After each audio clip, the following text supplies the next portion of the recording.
Hello everyone, this is your friend from Naruto Audio Fanfics, and we are back once again with a brand new fanfic. Which is what if Naruto was reborn in fairy tale, and Dragon Queen Irene became his guide to freedom, part 1. If you enjoy this story, don't forget to hit the like button, thumbs up, and subscribe to the channel for more amazing Naruto fanfics like this. So without wasting any more time, let's start today's fanfic. A dragon's breath and Tenro Island just disappeared. If Acknowledger was not disappointed at how easy it was to toss aside an entire guild that was perhaps the strongest in Fury, he would have been praising his strength. None of them had any strength to even make him consider them as nothing more than insects. And that Zirf had already disappeared. Acknowledger could not think of any reason better than that he was afraid to face him. Though immortal, the Black Mage had not the power to face him. Where was he going to find a worthy foe? Someone who could entertain him. Someone he could rip apart after much labor and hard work. Well, at least he managed to get rid of more dragon slayers. There were just a couple remaining. But even they were not worth hunting. He'd only even bothered flying over to this island because he had sensed Zeref's magic. A disappointing end. Acknowledger flapped his wings, disappointed as he was, yet happy he had done what he'd set to do. He took the air. It was only when his face was slapped by a cloud that he sensed something on his head. He wanted to look, but it was on his head, he couldn't see. But nevertheless could sense the magic. When he recognized the magic and the all-familiar scent, Acknowledger didn't bother talking to the mage. He just shook violently, blasting away the clouds that had gathered to mourn Tenro Island. The person held firmly, not being shaken off him. Acknowledger tucked his wings, and then faced down with his head. It was a free fall from there. Sea waters splashed into a gigantic wave as the Dragon King crashed into the sea, head first. When he blasted out of the water, there was no sign of the person on his head. Acknowledger didn't go far, he just hovered above the waters, glaring down. Naruto emerged from the waters before standing still, his long blonde hair wet. He wore a long dark coat that was torn at edges, it had long sleeves nor no collars. Inside, from his waist, he was covered in bandages, halfway through his chest, leaving a toned part exposed. Down, he wore dark blue shinobi pants and shinobi boots. A wooden stuff was visible from his left shoulder. On his right hand, he held a wet straw hat. His eyes were cast upon the hat rather than the monstrous dragon, leaking a menacing intent just above him. "It's ruined," he said with disappointment before it became engulfed in dark blue flames. His eyes turned to the Dragon King. Acknowledger's very presence amounted to death. There was no normal person who could stand before the dragon and not have his survival instinct screaming for him to flee. The very first time Naruto had met the dragon, a chance meeting, it had been. But the dragon had not bothered saying a damn word to him. It had immediately gone on to the assault. He had barely escaped. A couple of more rounds like that, and over the years, the dragon stopped trying to murder him simply for existing. In all those the dragon tried to kill him, Naruto had never fought back. He'd always worked on an escape jutsu. I know you hate dragon slayers, but really, to try to eliminate everyone within the island. Isn't that a bit too much? Naruto asked, shaking his head to try to dry off the water dripping off his head. Acknowledger ignored what Naruto said. Have you come to die as well? Naruto held up both his hands in surrender. I still love my life. There are too many women that I have yet to explore. It would be a shame for me to die here. And I have not come to fight either. I have not yet reached the heights of immortality to do anything suicidal as trying to fight you. Hearing that, Acknowledger flapped his wings and started to fly away without responding to Naruto. While he could count the number of times he's met the blonde, Acknowledger could not count the number of years it has been since their first encounter. Still, the fact that Naruto was simply going to run from him bored him. Acknowledger was bored of it. There was nothing fun about hunting something that did not fight back. Ah! Naruto looked dumbfounded as he pointed towards the flying dragon. The damn lizard just walked away from me. Naruto didn't bother trying to pursue the dragon, not when he had been shown the mercy. Ridiculous. In all his years, that was perhaps the longest dialogue he has ever exchanged with the dragon. Trying to talk to Acknowledger without any purpose of fighting was just a waste of time, not unless you were Irene or Zirf. He sighed and stared down at the water, looking at his reflection. He hated the image he saw. He had surely fallen from glory. He was no longer the person he once was. And seeing this face that looked innocent, irked him. He disturbed the waters to hide the image. That is just sad, Kurama said in an amused tone. Not as sad as the glorious Biju once infamous known for being able to wipe out mountains with a swing of just one of its 9 tails, now turned into a tiny little cat, Naruto shot back in a flat tone. Ungrateful human. Had I not done what I did, we'd be dead. Kurama shouted furiously. I didn't deny it. I am just stating my situation is not bad, compared to yours, Naruto said before smiling. Well, let us not fight. We failed to do what we came here to do. And that was? Kurama asked. Naruto looked thoughtful for a moment before shrugging when he could not think of anything. It must not have been important if I forgot about it, he said with nonchalance. Still, can you believe that overgrown lizard just walked away from me? Are you the one to make that reference? Why do you focus on less important details? Kurama sighed. Talking to you is a waste of time. The dragon probably sensed that one thing comes in from the other ear and goes through the other. Are you suggesting that I don't listen? I'm saying you don't listen to anyone. Kurama said in a stern tone. Should we even stick around here? Naruto looked around. There were ships coming, and probably from the Magic Council. He didn't want to get tangled up in that. And besides, if the council saw him, the Alvarez would know where he is. Flying under the radar was truly difficult.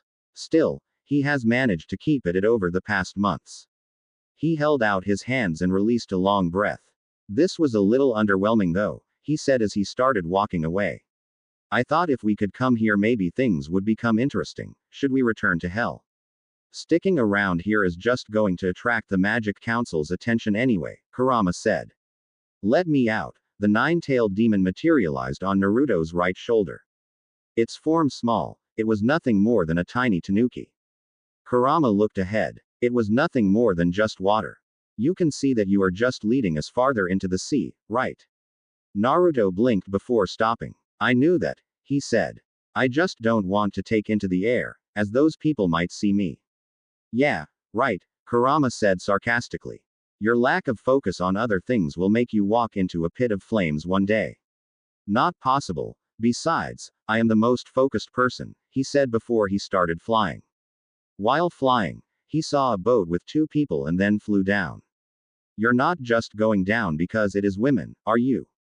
Correction. There is woman and a child, Naruto said calmly. He landed on the small boat. As soon as he touched on it, he fell on his knees, feeling sick. Arg! He cried, holding out his guts from spilling. He crawled over to the sides of the boat, and dipped his head into the water. You're an idiot, Kurama said with a blank look on his face. Ultier was trembling. She had just escaped death twice. Merity could have killed her just now. And now, there was this. Her knees were shaking, her heart was pounding her ribcage furiously as if he wanted to flee. Every survival instinct inside of her screamed for her to jump into the waters. Even though this man looked to be sick, her brain told her to flee. The kind of magic she sensed was just monstrous. She'd never experienced anything like it. She didn't think possible. Her eyes turned to Merity. She was far worse than she was. Her eyes were wide. She looked as if she'd seen a ghost. Ultier could not blame her. She thought she'd seen powerful people, but it turned out, she had yet to see anything. It has been long since I felt such fear from humans, Kurama said with a wide grin. It was not his power that they feared, but it didn't matter. Naruto and he were one. Naruto removed his head from the waters. The boat was no longer moving. He felt alive again. That had been dangerous. He needed to ask Irene to set up that enchantment to fix this little problem. Once calm, he flipped around and settled gracefully. When Brandish first saw us, I believe she nearly wet herself, Naruto in thought, smiling. But that is probably because she was still just a child and Irene was there. I wonder if she is still afraid of the woman. I really don't care, Kurama said. You are cold to my troubles, partner. Maybe we should have died in the face of the Otsutsuki, Naruto said before turning to Ultier. His fear was obvious. He smiled. Sorry about that. Let me turn it down a bit for you. We don't want the little one dying of shock. Ultier could now breathe freely. She cast a glance towards Merity. She was breathing heavily, as if a moment ago, she had been suffocated. This is your fault, because our powers are now combined. The peaceful energy I once gave off has been replaced by murderous intent, Naruto said with a stare. Kurama snorted. You've just become much more twisted, he then grinned. Well, I won't admit that my power has some effect, he said. Who are you? Ultir asked, after finding her voice. Naruto faced the woman. He recognized her. You are a member of the Magic Council, he said. I have bad luck. His glance became a hard stare and his tone demanded an answer. Where is Zirf? I don't know. You're not lying, Naruto said before adopting a thoughtful look on his face. It seems he has gone, but I'd sensed his magic just before Aknowledge attacked, he said as he started floating above the above. A second later, he was gone. Naruto was lying under a tree, straw hat covering his face, with Kurama lying on his chest. Irene just stared at this careless person with cold eyes. How long has he gone missing from her? Not mention the Empire. She had frustrated every way she knew how to find him, and yielded no results. When it came to hiding, from her especially he was rather good at it. Her grip on her stuff strengthened slightly as she thought of trying to hit him or turning him into that mysterious fox lying on him, but knowing him, he probably had a magic set to guard against enchantments. Instead, she just kicked him. Ow! Naruto cried as his eyes snapped open. What was that for? Irene poked the blonde with her stuff on the side of his chest. How long were you going to pretend to be asleep?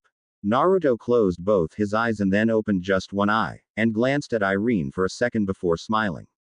I was hoping you'd put a foot on my face so I can get a better view of there, he said casually.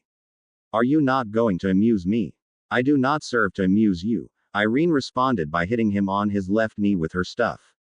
Ouch! Naruto cried while lifting up his left foot. Despite the movements, Kurama didn't move, he just kept sleeping as if nothing was happening. You'll break my leg. Break him. Irene thought it was laughable. There probably wasn't any human who could match him in terms of physical strength. Naruto trained with the obsession of a jealous demon trying to impress a lover. She could never follow his route when it came to training his body. But that was simply due to self-loathing.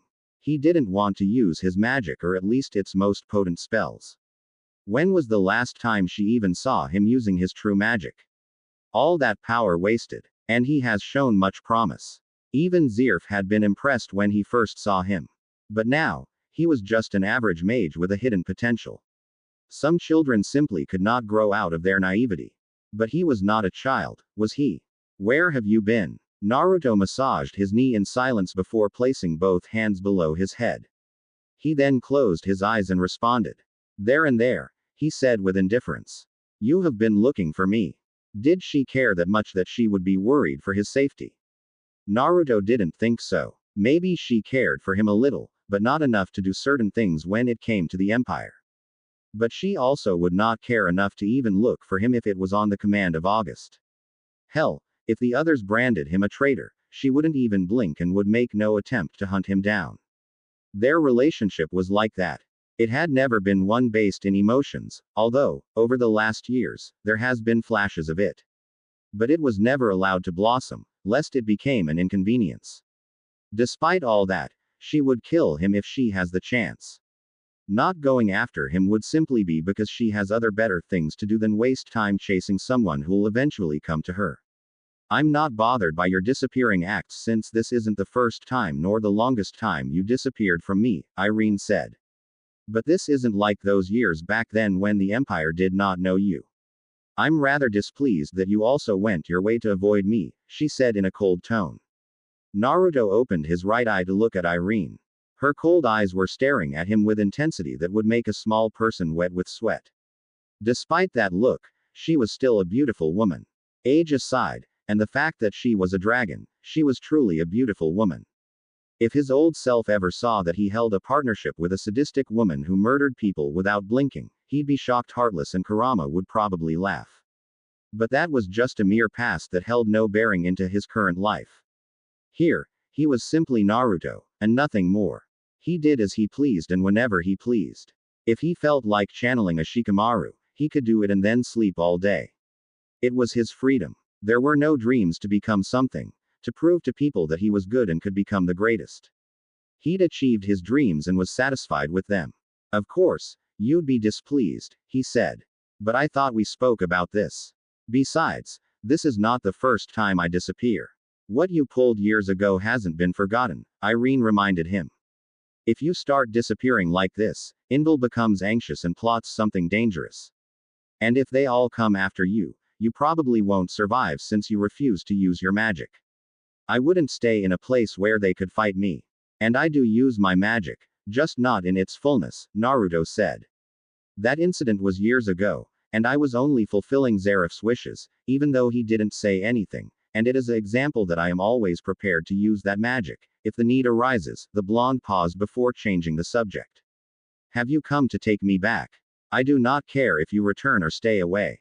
But you cannot keep doing this. You must decide if you still want to be part of the Empire or not. And if you decide to leave and should you ever stand in my way, there will be no mercy. Naruto smiled. I wouldn't expect anything less, he said calmly. If you have not come to collect me, what do you want? Where have you been? Naruto sighed. Ishgar, he said. Then, Irene narrowed her eyes dangerously. You enjoy going there. This is not the first time you have gone to Ishgar when you have disappeared. When we were going to war, you opposed it, but you have no attachment to the continent, so why do you consistently go there? There are many beautiful women, Naruto answered. And they are not cold-hearted and sadistic. They are actually tender and loving, unlike some people, he said. Did you find it? I did, but I didn't tell anyone. August may have seen it nevertheless. Nothing much escapes his eyes when it comes to magic.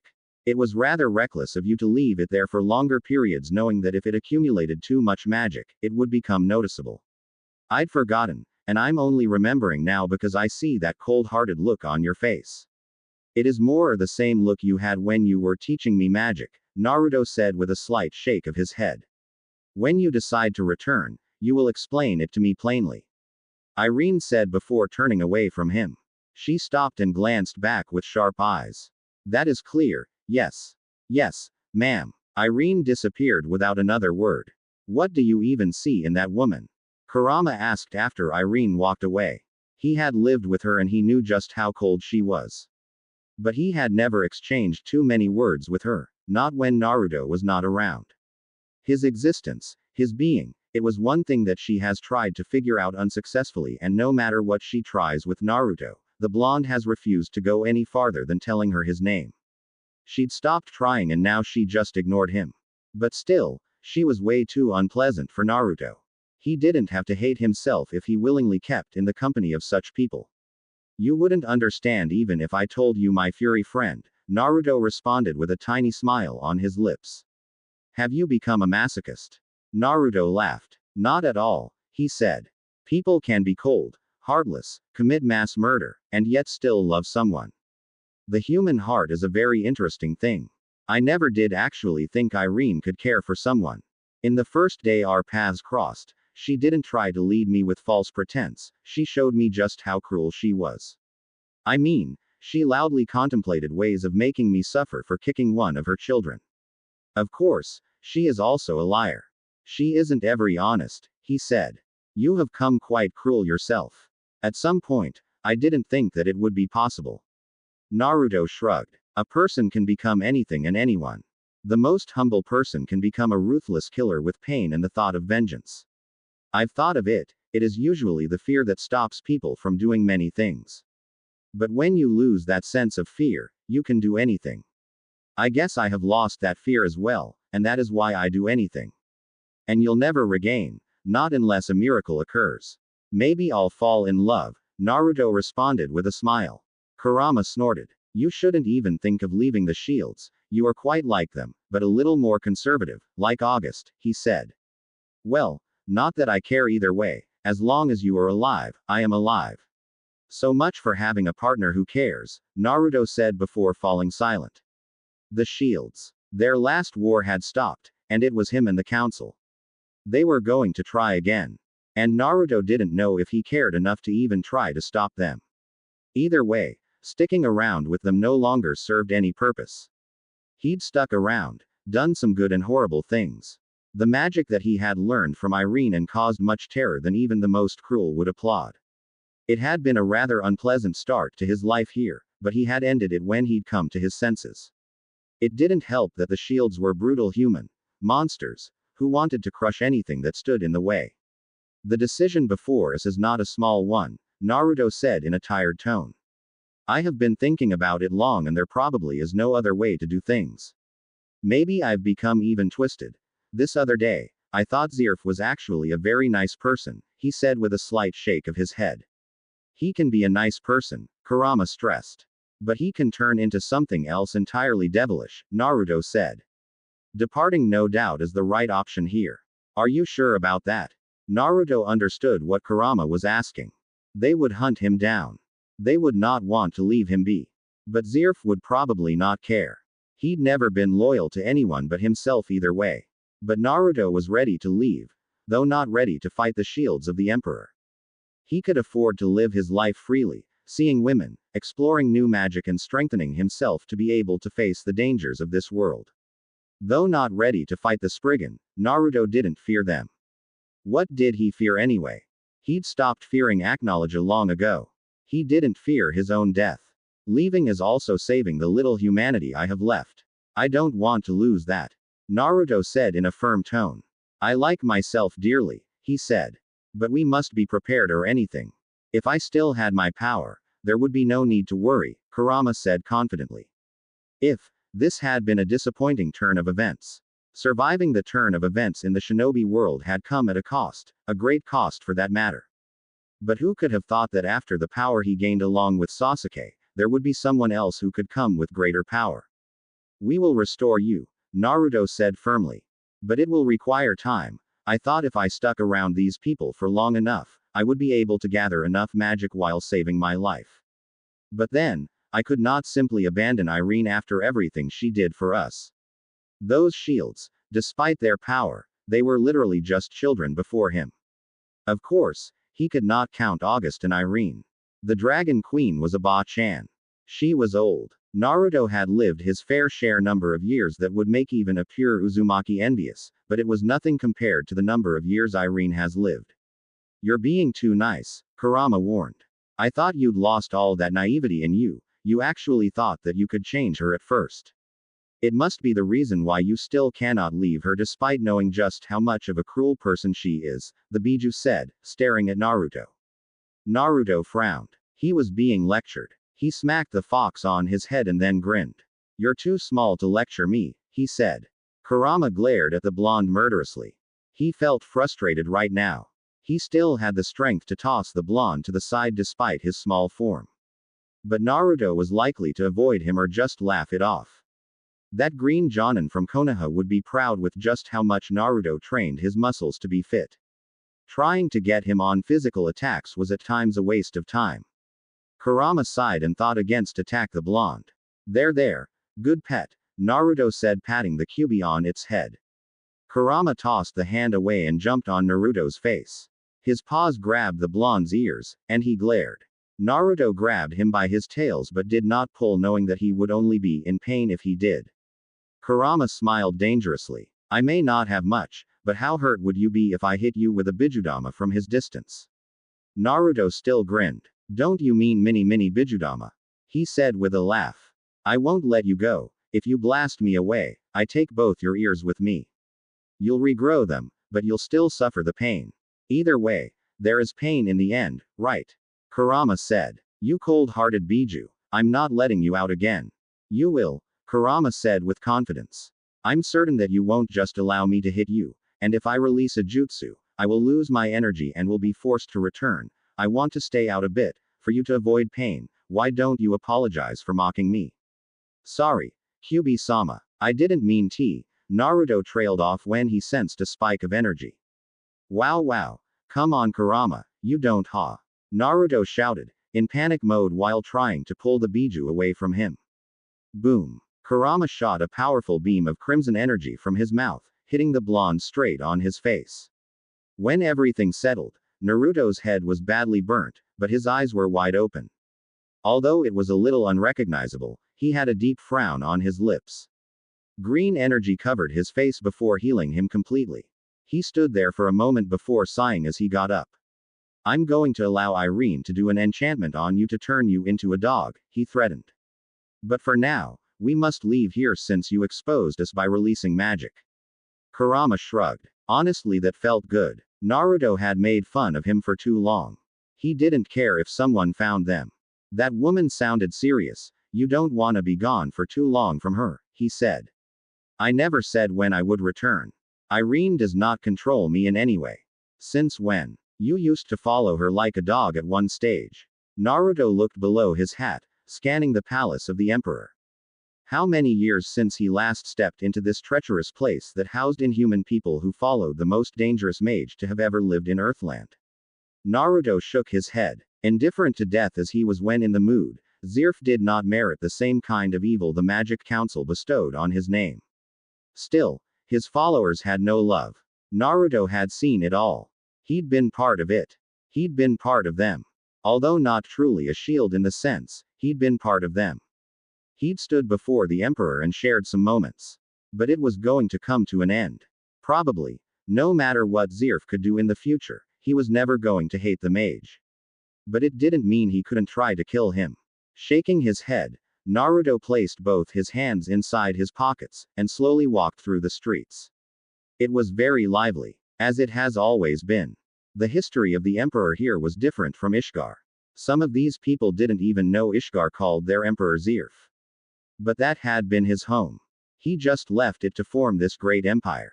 Should I make a cool entrance, Kurama? Naruto asked. You have too much time to waste. Don't include me in such nonsense. You're not going to say anything stupid that'll have us leaving in a hurry, are you? Kurama asked. Naruto tended to say anything that came to mind, especially when a little excited.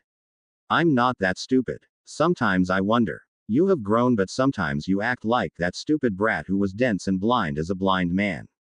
That's not fair, Naruto said. To compare me to a blind man is just not fair. To the blind man, Kurama said with a laugh. Well, I'll admit you've grown.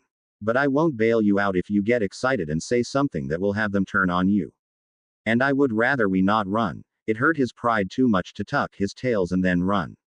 It was simply better to just avoid confrontation than face humiliation. It is not that you could help if you wanted to. These days, the only use you are to me is simply keeping from getting bored, Naruto said. Kurama ignored Naruto. The palace guards didn't mind him. The only reason he'd even come here was because the Spriggan had gathered. Well, at least some of them would do so. They usually didn't honor a call to have a meeting. As he slowly walked towards the throne room, Naruto saw Brandish and then smiled. Out of everyone within this palace, she was the only person who had light in her. It was not to say she was not capable of cruel acts, she was, but she was still a nice person. If one was to go on a murdering spree, she would be left alive. When last did he see her? She seemed to have grown a bit. It was nice that she had grown into a beautiful young woman. He concealed his presence and tried to sneak up behind her.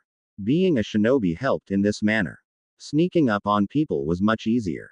It was laughable that he only learned the trade when he had grown. But it was still useful. Brandish squealed. She felt a sudden touch on the sides of her chest. The touch had been a little sensitive. She twisted around, ready to cast her magic to whoever harassed her like that. But when she saw the amused look on Naruto, she smiled and lunged at him. Naruto! She exclaimed and happily hugged him. A woman who was thought-provoking in the way she dressed. As she held her, Naruto felt her soft skin, her pleasant smell. It was not fair. He had known her when she was even a child, even though she had not known him then. But who cared? She was a grown woman now. Brandish, Naruto uttered softly. Good seeing you again. He added with a wide smile. Brandish quickly pulled herself away from Naruto. She didn't bother trying to cover herself. There was nothing in Naruto's eyes that made her feel, despite his words. But then again, he could fool anyone with his words. She sighed and turned to walk towards the throne room without responding to it. I thought you were dead, she said, glancing at him through the corner of her eyes. That's a little harsh. Brandish shrugged. It is what one naturally thinks when a person suddenly disappears. It did appear that even Lady Irene didn't know where you were, she said. Got into a great battle. She said, glancing at the bandages. He usually kept his chest exposed, wearing just that magic-enhanced coat. Naruto placed his right hand on his stomach. A little accident with magic, he said with a sheepish smile. Date later on. Brandish shook her head. Your standing is a little questionable right now. It's been 2 years. If I stick around you, it will only bring trouble for me, she said. Have that cleared out and we can hang out. Naruto sighed. He should have expected her to give such a response. Then it must mean that these people have been talking about him. If Brandish already saw it as troublesome, then there was trouble.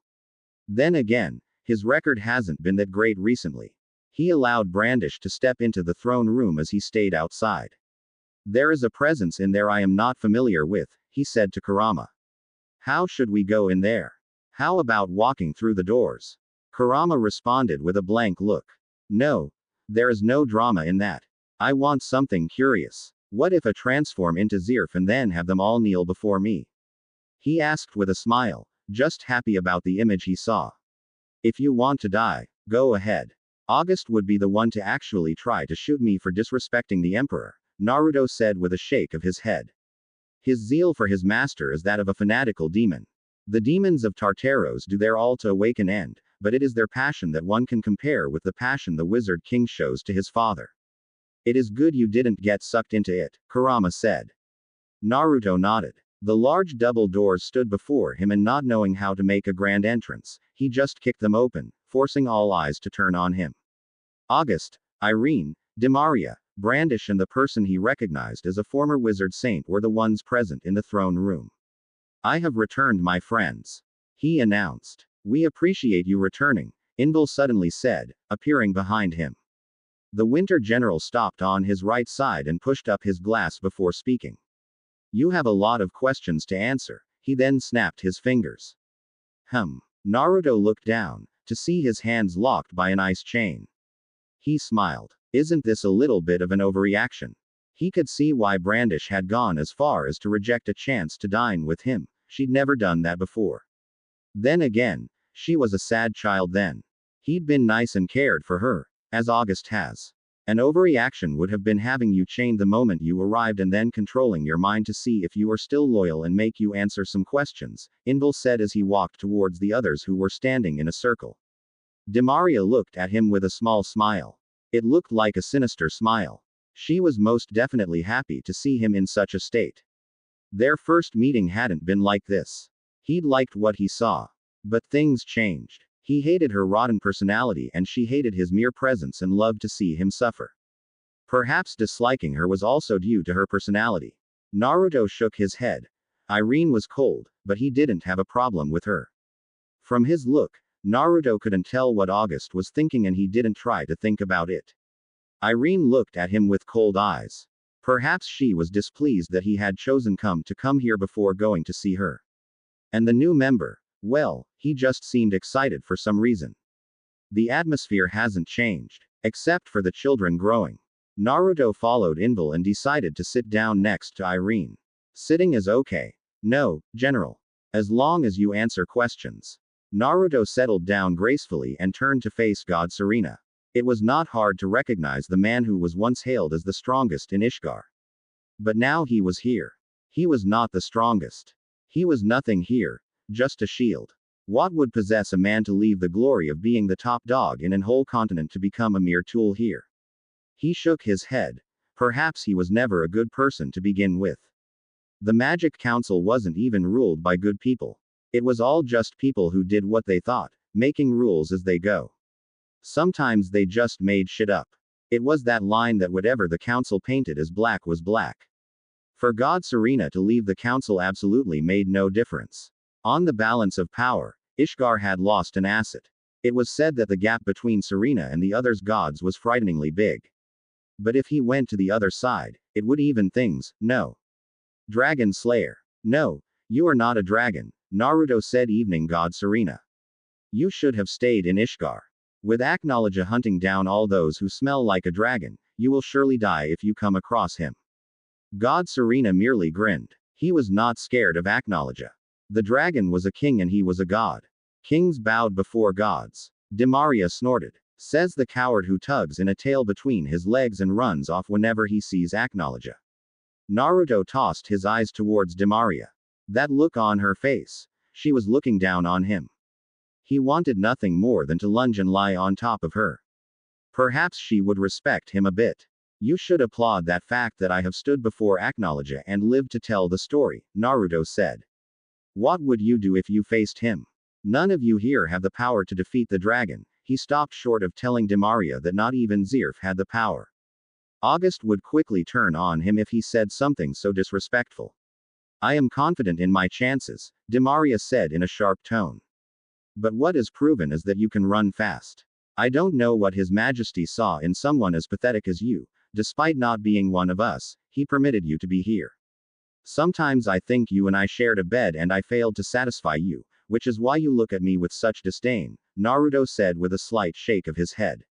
But one day, I will show you just how awesome Naruto is.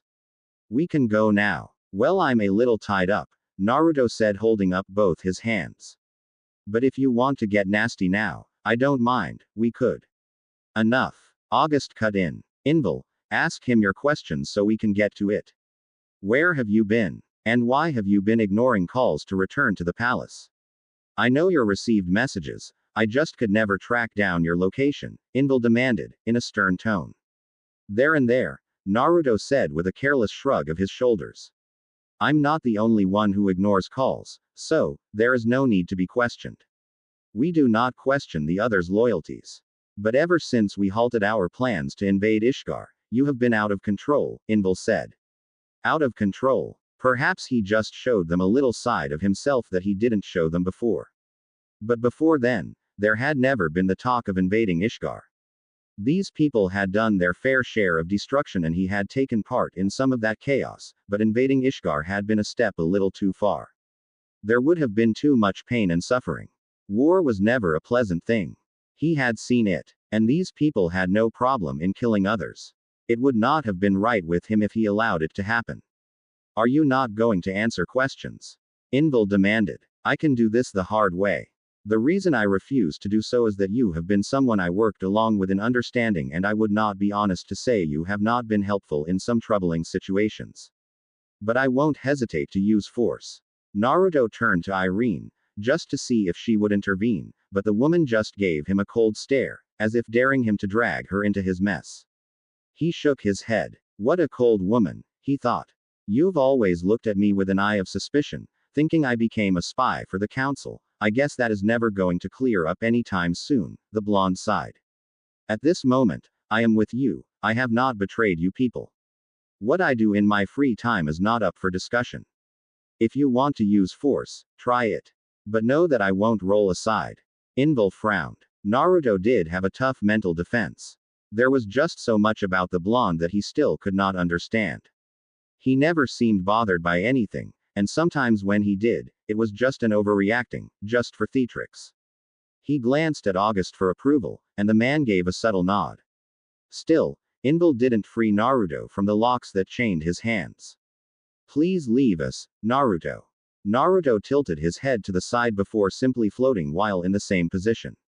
He flew out of the throne room and the doors shut in behind him. Once out, he settled down and looked at the ice and shaking them off in a simple movement. They just shattered within a second. He closed his eyes and leaned against the wall by the entrance. It is such an unpleasant feeling knowing that you are not trusted, Naruto said to Kurama in a sad tone. Are you kidding me? What? You care about being trusted by those people? Naruto shrugged. We have certain urges that we are not all proud of, he said. But it is good that we are leaving.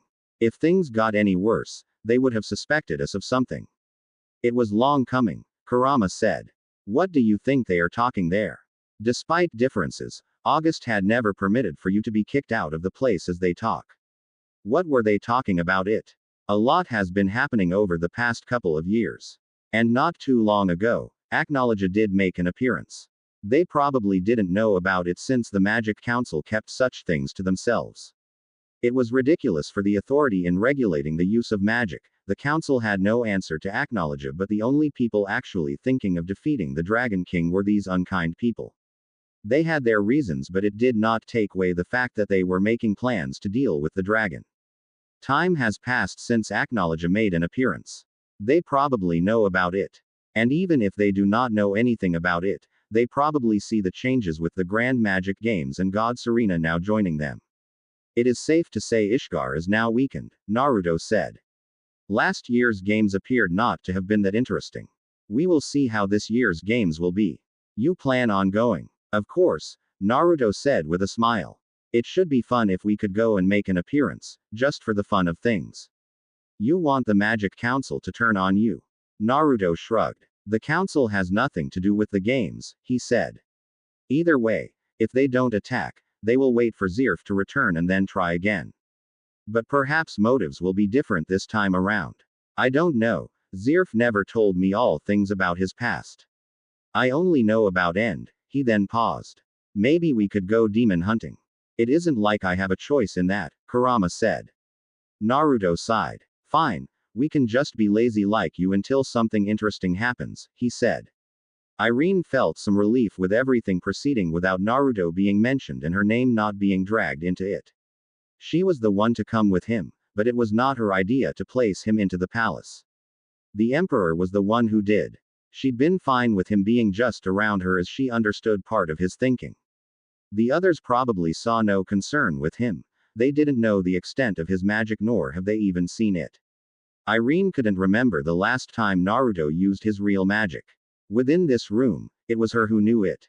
August had seen glimpses of it when around the time they tried to invade Ishgar. When she was trying to leave the room, August stopped her. Wishful thinking. When had she become so naive to think that August would not ask questions, especially if he saw what she found in the country? We must talk about Naruto. Irene glanced at Inval. The boy had stood behind. Irene held no relevant thought towards him. Her cold eyes turned towards August. He stared back, unblinking. What is there to talk about? His Majesty told me this 7 years ago. Naruto will eventually leave us, but I hope he does not leave us. August said, much to the surprise of Inval. 7 years ago. He knew the blonde was much older than he looked and actually got along with the Emperor. No, their friendship appeared to be too pleasant at times. But still, if August knew this, why didn't he say anything? Are you going to stop him from leaving? He also told me that if Naruto does leave, he will be useful in a fight against Acknowledge. August said. But that had only been when the Emperor was in his sad mood, thinking about dying. Perhaps had changed now. Either way, Naruto was still not someone they could take lightly. If there is someone who must stop him, that is you. He is your responsibility and has always been. I got it. If Naruto ever steps before us to stop the Empire's plans, I will kill him with my own hands, Irene said. Is that all? Inval had a couple of questions regarding Naruto, and Irene was the only person who could answer most of them. Problem was that he could not demand answers from her. Given your very personal relationship with him, will you be able to do it? We should just kill him now if he is going to be a problem.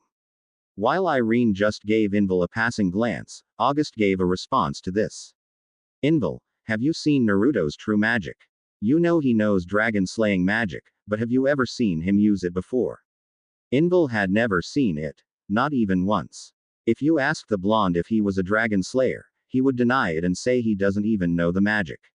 As far as Inval was concerned, the blonde utilized his stuff to negate most forms of magic. When it came to physical attacks, he could withstand anything. Inval wouldn't even think of trying to contend with the blonde in physical attacks. No, but if it is a concern, then logically thinking, we shouldn't even allow him to leave, Inval said firmly.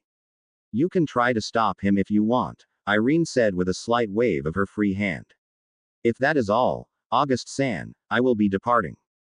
Irene turned away from the two. She could feel August's cold stare. The aged wizard probably didn't want to face Naruto in here. It would cause massive destruction if the blonde decided to fight back. He usually didn't these days. But that didn't mean he took punches for free. He avoided them. But if they showed clear intentions of trying to kill him, he would openly act against them. August respected Naruto's battle power. At the same time, he didn't think of it as much of a concern that he thought they needed to risk things getting rid of him. Moments earlier, Brandish stopped outside when she saw Naruto leaning against the wall on her right side. He looked like he was sleeping.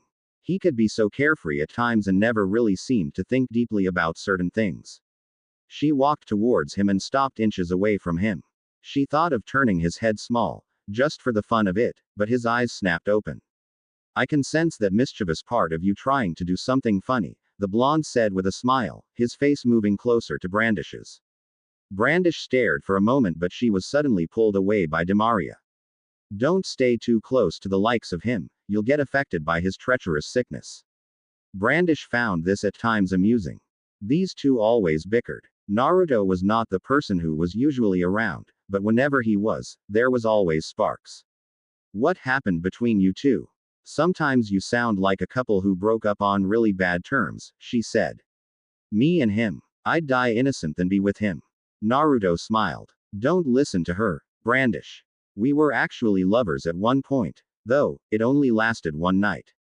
She wanted something serious, and I ditched her. Since then, she has been on a mission to get back at me. She'd probably stab me with her blade if I showed her my back. Demaria glared at Naruto. If it was worth the effort, I'd reject that. She then turned to Brandish. I would be careful if I were you. You'll get hunted down if you become suspect and I won't show mercy. She then activated her age seal, stopping time. Her expression was blank when she faced Naruto. Then, what happened to you?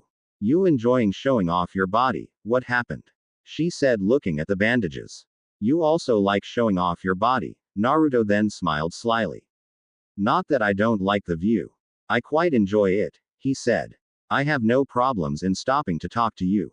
Naruto sighed. Why do you hate me so much, Demaria? You know why. I don't think it is fair, Naruto said with a shake his head. I nearly killed myself some time ago. I spent about 6 months to heal naturally without the help of magic. I was playing around with space and time. Because of the nature of my magic that doesn't like me wielding other forms of magic, I ended up getting cut in half. Demaria laughed. You should have stayed dead. Now, that is a little cold, Naruto said. I lost a lot of blood and had it not been for a clone, things could have been dangerous. It is at those moments that I wished I was immortal. Why didn't you use magic to heal yourself? Naruto raised an index finger. Regeneration comes at a cost of diminishing the life of one's cells. I only handled things that would keep me from dying. My body has already gone through enough punishment, Naruto said. I need more time with Chronos to learn more about time. No, I'm not telling you anything. You are a traitor. You are going to leave, aren't you? Is that what August decided? No, but you never swore loyalty to the Empire and refused to be officially made one of the Spriggan. My answer is no. Hell no. You can try and kill yourself. At least that will save you from being killed by Irene, Demaria said before canceling her magic. She then walked away without saying a damn word. Irene stopped outside the throne room and spoke without facing Naruto. Follow me, she ordered. Naruto smiled at Brandish before turning to Irene. Yes, Your Majesty, he said as he walked towards her.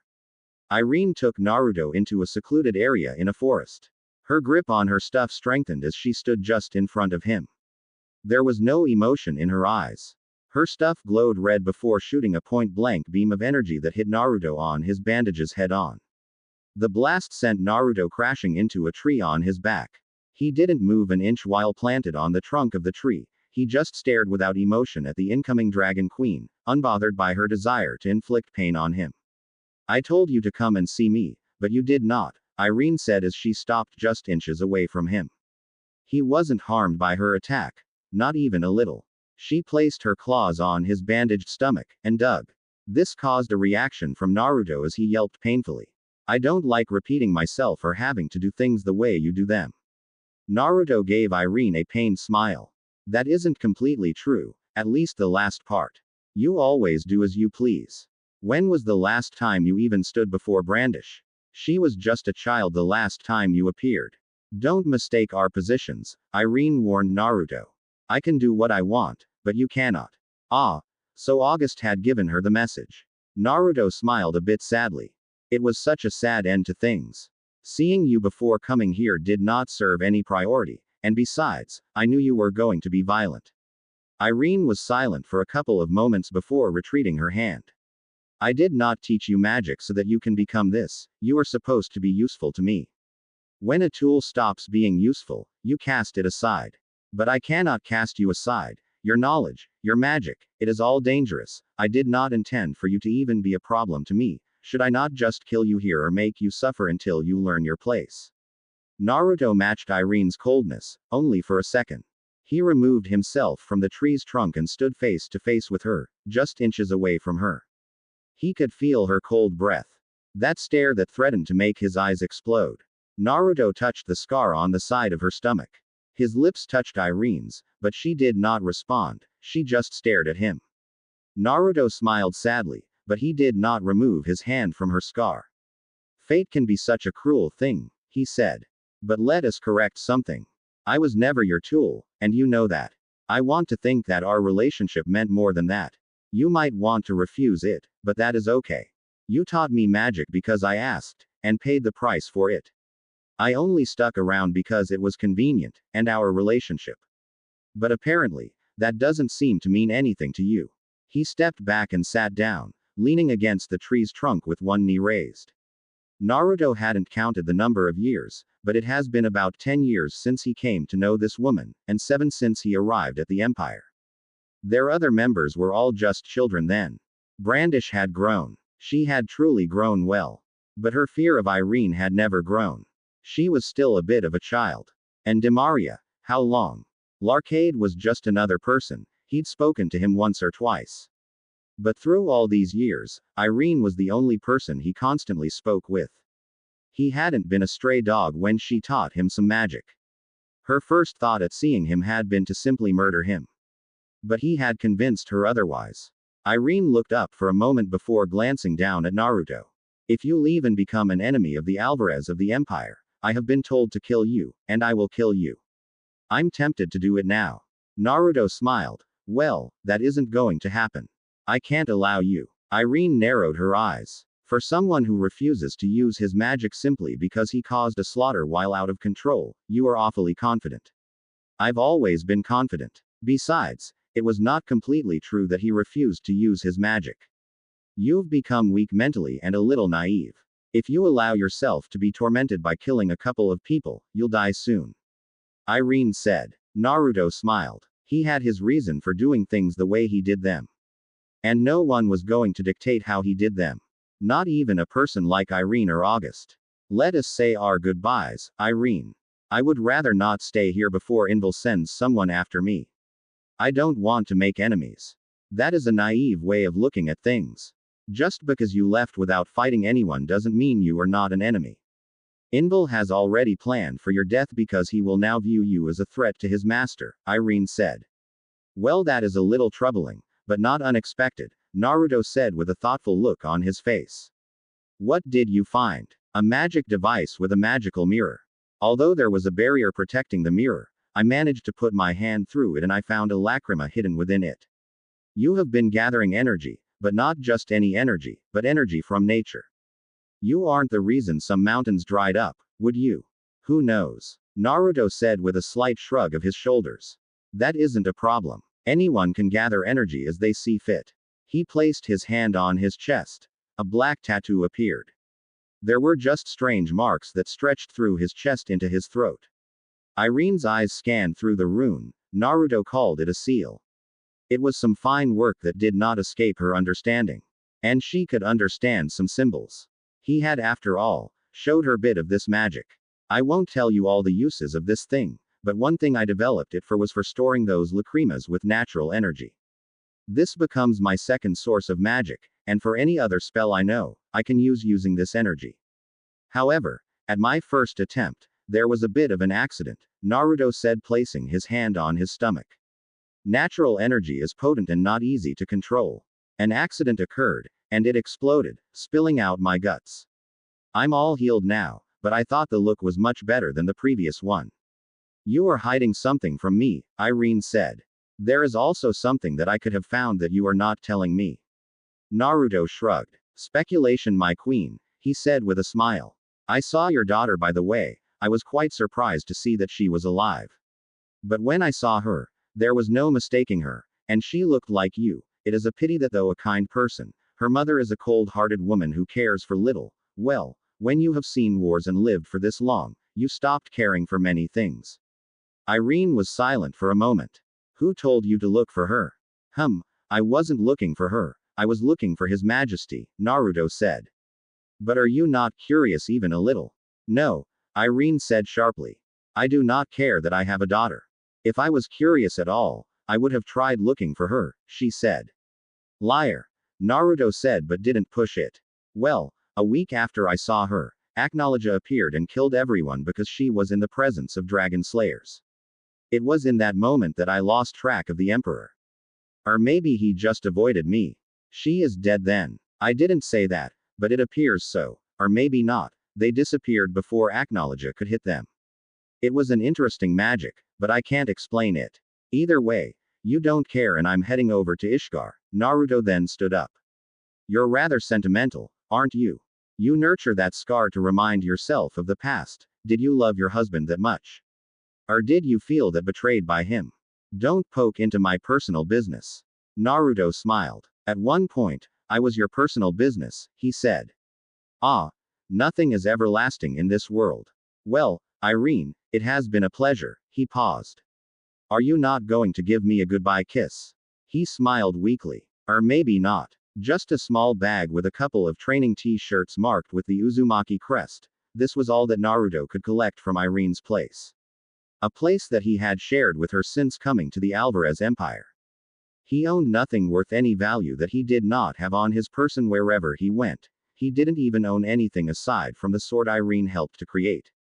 The only place he could call a home was a temple made simply to sustain both him and Kurama, a place designed for survival. It was a pathetic living, at least comparing with his previous life, the latter stages of if. Then again, he had chosen to have things this way. He was an accomplished Kage, a shinobi even famous in his death, at least he liked to believe this. In this world, he could be free of the burdens of dreams and desires. He could just live as he saw fit. He could be whimsical, and no one would care. This wasn't even his home to begin with. Fate had yanked him from the jaws of death and dumped him in this world for him to enjoy life. If he allowed himself to be rooted to one place, he would never fully experience life in fullness. There was always something to see. New people to meet. The world was constantly changing. New things were invented every day. Evolution did not stop. The only thing that stopped with men was death. It was the dark end to all things. It was an end that no mortal could ever seem to escape.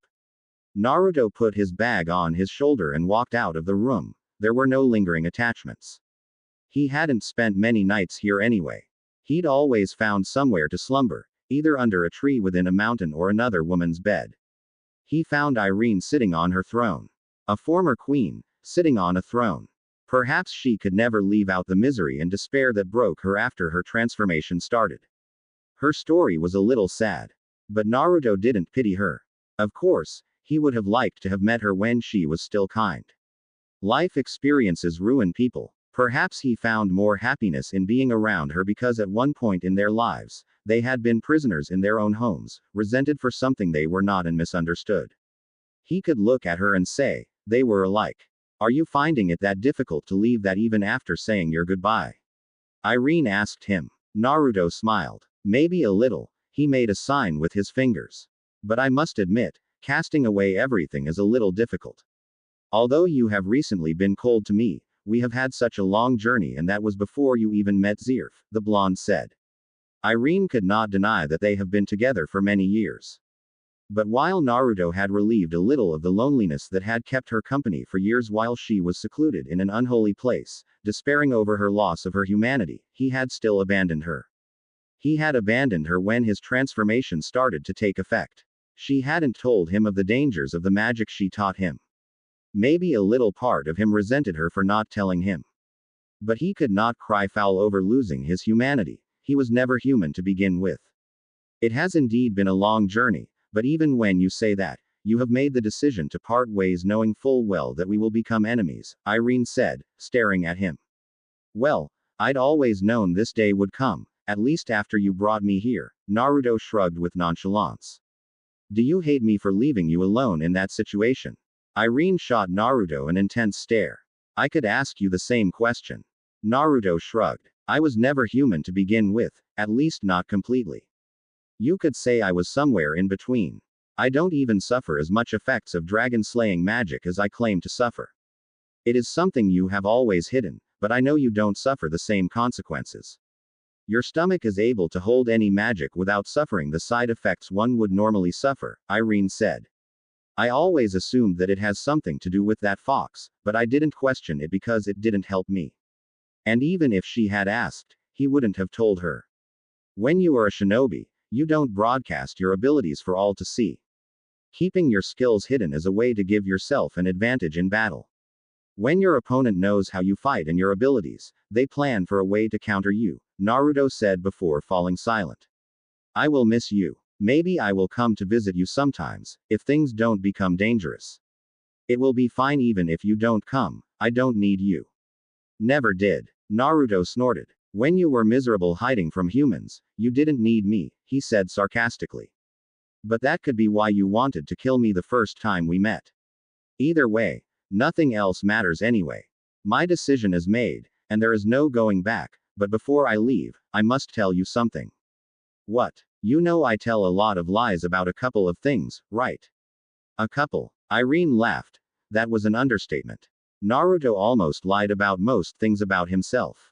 Naruto just smiled. You're making me feel bad, especially when I have come to know so much about you. He paused before shrugged as if something had suddenly hit him. You also lie, and you have lied to me countless of times. But despite it all, I must say, we have been good to each other since we got over the rough start. While she was not happy to admit it, Irene could not deny it. Her miserable life had come to see a bit of light when he came around. There had been someone who could talk to her, someone who didn't want to hurt her. He hadn't cared if she was a dragon or human, he'd simply hung around. Although he had never said anything, Irene had come to know through the look on his eyes that they could understand each other. But at the same time, she had desired to be human. But she could not become. There was nothing she could do to reverse the process. A mad part of her had taught him dragon-slaying magic without telling him the sif effects because she wanted someone to be like her. She didn't want to be alone in the misery. What is it that you want to tell me? The reason I don't ever use my dragon-slaying magic isn't because of some self-loathing. I indeed had some regrets after losing control, with your help of course, and then going on to level an entire village, Naruto said in a bitter tone. But I have lost all that sentimentality. I indeed did feel the guilt, but the main reason for not using my magic has been because there has never been a reason to use the magic. When I am on this side, there are no other strong opponents who would force me to fight with everything I have. Irene stared at him for a moment. You make it sound as if you only joined this side to protect yourself while growing stronger, she said. Naruto smiled. I'm not that cunning to think of something like that, he said casually. You insult my intelligence. It is not my intention, Your Majesty, Naruto said with a salute. My days of being Queen of the Dragons have already passed. Stop calling me that, Irene said in a sharp tone. Naruto pretended as if he didn't hear anything. When my transformation started, as dragon, I fled from you. And was gone for quite some time. By the time I returned, Zirf had already come upon you and well, I'd already met him along the way. He must have told you. No. Irene shook her head. There wasn't much of talking between him and me at first. He saw me and gave me this form. Of course, he did warn me that I only looked human, but I didn't want to believe it. I learned the hard way, and fell into despair. It was around that time that you returned. Naruto nodded. He then smiled a bit sadly. It was honestly horrible not being able to turn back into normal.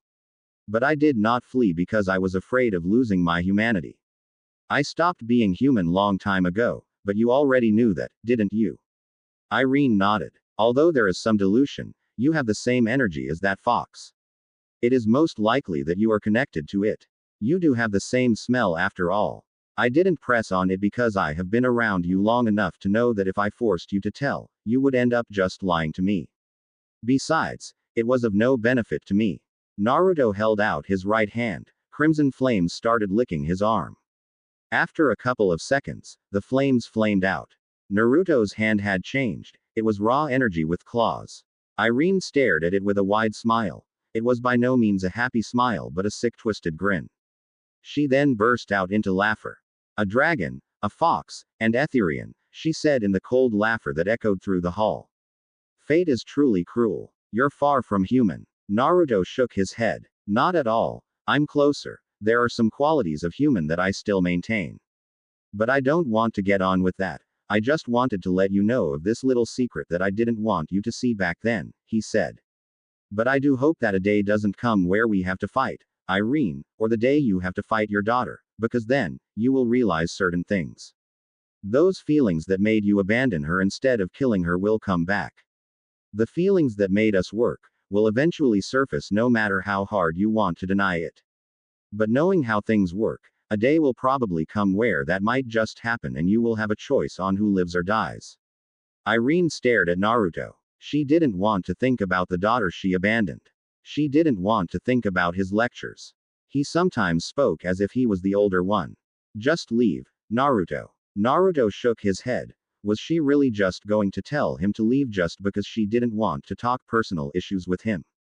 It isn't a good thing holding on to things, Irene. Says the man who keeps secrets. They don't bother me, but your situation bothers you. Of course, now, it might not be anything because you are ignoring it, but the day that you encounter it, you will have to deal with it, Naruto said in a firm tone. I wish you would freely talk to me about such matters, as it was in the past. Irene smiled. A truly bitter smile. Talk to you. You are leaving, and force me to turn on you. While you hope that the day doesn't come, it will eventually come where we will be enemies, won't it? Naruto did not deny this. Fate was a cruel thing at times. It has never been kind to Irene. It had blessed her with peace and authority and then stripped it all away. She has suffered for centuries, paid the price for the power she gained. Perhaps humans were never meant to gain powers to slay dragons. Magic could truly be a curse at times. Chakra never had such laws. You could bend it any way you could and there would be no curses. He smiled sadly. We will eventually talk, Irene. Maybe in a couple of years, if nothing is happening, I shall retreat to my temple. While strolling aimlessly in a forest, Naruto came to a sudden halt. He leaned against a tree's trunk for a silent moment before sliding down, hitting the ground on his behind. He rested silently, with his left knee raised. He felt so empty. A little bad that be bad to leave Irene. No, he felt a bit miserable. But this was how things had to go. He had no moral compass that protested his presence within the empire, but he still had a way of doing things and he would not forget the honor of his naive little days in the shinobi world. He would not throw away the value of life he once held while leading the hidden leaf all for the sake of following a miserable woman. He knew, while Irene did not show it, she was not happy that he was leaving her, again. It had not been in many words, but he grasped the fact that his actions were causing her trouble. He'd tried to soothe that ache by telling her some things he hadn't not told her. But he wondered if that had been the right call. Was it okay to tell her that? You didn't think about it when you decided to tell her? Kurama asked, with a blank look. It was a thing of the moment. I got a little overcome and decided to tell her, Naruto said with indifference. Well, it isn't like it makes any difference anyway. Kurama shook his head. You'll get us killed one day, he said in flat tone. Where exactly are we going? Are we going back to the temple? We have discussed leaving for Ishgar but we have not selected where precisely, Kurama asked Naruto. I haven't given it that much of a thought, Naruto said. The most important thing is that we are leaving here and will be in Ishgar. You are beyond help. Pity you then since you are stuck with me. If I had any choice, I'd depart. In this world, it isn't like someone would try to hunt me down for my power. Unlike our world, this place is less violent and bloody, Kurama said. But you need to stop being an idiot and think if where we will go. It does hurt when you call me an idiot, you know. Naruto said quietly. But we will think about when we start moving. Kurama shook his head. This carelessness will get you killed and I know you have some ambitions despite telling people you've accomplished everything. You're calling me a liar, Naruto said. He then smiled. Well, everybody lies. No matter how small, a lie is a lie. I think I've gotten grips with the art. I'm not really proud of being a dishonest person. You can still be a shinobi even though you are honest. I made it even when I was naive and mentally handicapped with idiocy. You made it because of me, Kurama was quick to remind Naruto. Your biggest battles have been won because of me. On your own, You were nothing. The only thing notable you did for yourself was learning Senjutsu and mastering your Rasenshuriken, but your battle against Nagato, the other Bijus, Madara, and Sasuke, your overall victory in the Fourth War, it was my power. If you want me to make you a statue and give you a cup, I will do it. Kurama was just bragging, but he was right. He'd never been able to do much by himself. He could blame it on Kakashi and Jiraiya for their failure to teach him anything proper. Well, no matter. That was the past, and now I have built myself and managed to learn everything that I could learn. My power still plays a role. Naruto shrugged. You're just trying to keep yourself relevant now, he said before placing his index finger on his forehead. He closed his eyes as the hand glowed green. Let me think about things. We are in the middle of a forest, still within the Alvarez. So, Kurama opened his mouth to protest and voice his annoyance, but then shut it. He didn't respond. It was not worth it. August shook his head, staring at Naruto's form. The blonde had his eyes closed, sitting with legs folded. He didn't look like he was conscious. He could only describe this as careless disregard for one's health and safety. And to think Invil had once campaigned for this person to join the Spriggan 12. He'd refused, of course. August hadn't understood why then, but now he understood. This was the kind of person who could sleep in the job. Such a flamboyant attitude was not needed for someone who was supposed to protect the Emperor. And Naruto's sometimes willy-nilly attitude had reinforced the idea that it had been for the best that he refused to join them. This was not a comrade. They'd shared some common goals. But differences had always been there. He'd never been ignorant of them. The Wizard King held out his stuff and tried to poke Naruto on his forehead. The stuff never reached him. It was blocked by a barrier that suddenly came to life. As expected, August muttered silently. While it was expected, it still didn't provide the ultimate protection. Anything could still happen. Naruto's eyes slowly opened. He blinked a couple of times, wondering just how much time had passed. After a moment, he shrugged. He didn't really care. He was not against time in anything. Besides, it looked as if only a couple of hours had passed. August, Naruto greeted with a small smile on his lips. I didn't expect to see you. Ajil told me of your location. Naruto raised an eyebrow. Given his animosity towards me, I thought he would have been quick to rush here to try to get rid of me. It was safe to say that Ajil was the one person who'd never blink before stabbing him on his back if he ever looked away. Well, maybe Naruto could not blame him. But Ajil had pushed him. And so he had trounced him until August swept into the scene to stop him. I stopped him. He still arrogantly thinks you beat him because you caught him off guard, August said, staring down at Naruto, who'd yet to move. What are you still doing here? I decided to rest a little bit. I'm a bit drained emotionally. It does appear that even if your physical shape changes, your mind remains that of a human, Naruto explained lightly. I considered that if I stayed here, someone could still find me and then I could see what happens. If someone hunts me down while still here, then I know I must be vigilant when I go to Ishgar. So you don't want us going to Ishgar to fight, as you think it might raise tensions between the Empire and Ishgar? August stared as he continued. If not because of orders of His Majesty, we would not be standing here like this. You would have been dead, August said. Naruto smiled. That is a bit cold, he said. Well, coming from a man who was infamous for calamity, it was not. But Naruto knew August full well to understand just how he thinks and operates.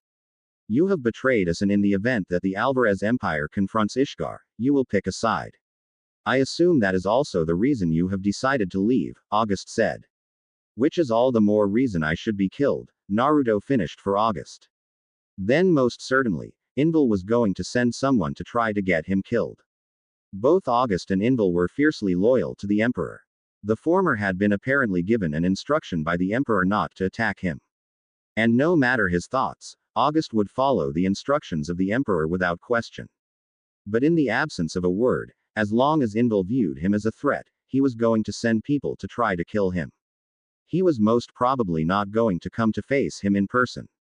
But His Majesty has cautioned against it. However, if you turn against us, I will annihilate you myself if Irene cannot get it done, August warned Naruto with an intense stare. Hopefully, it does not come to that, Naruto said. That is a naive way of thinking.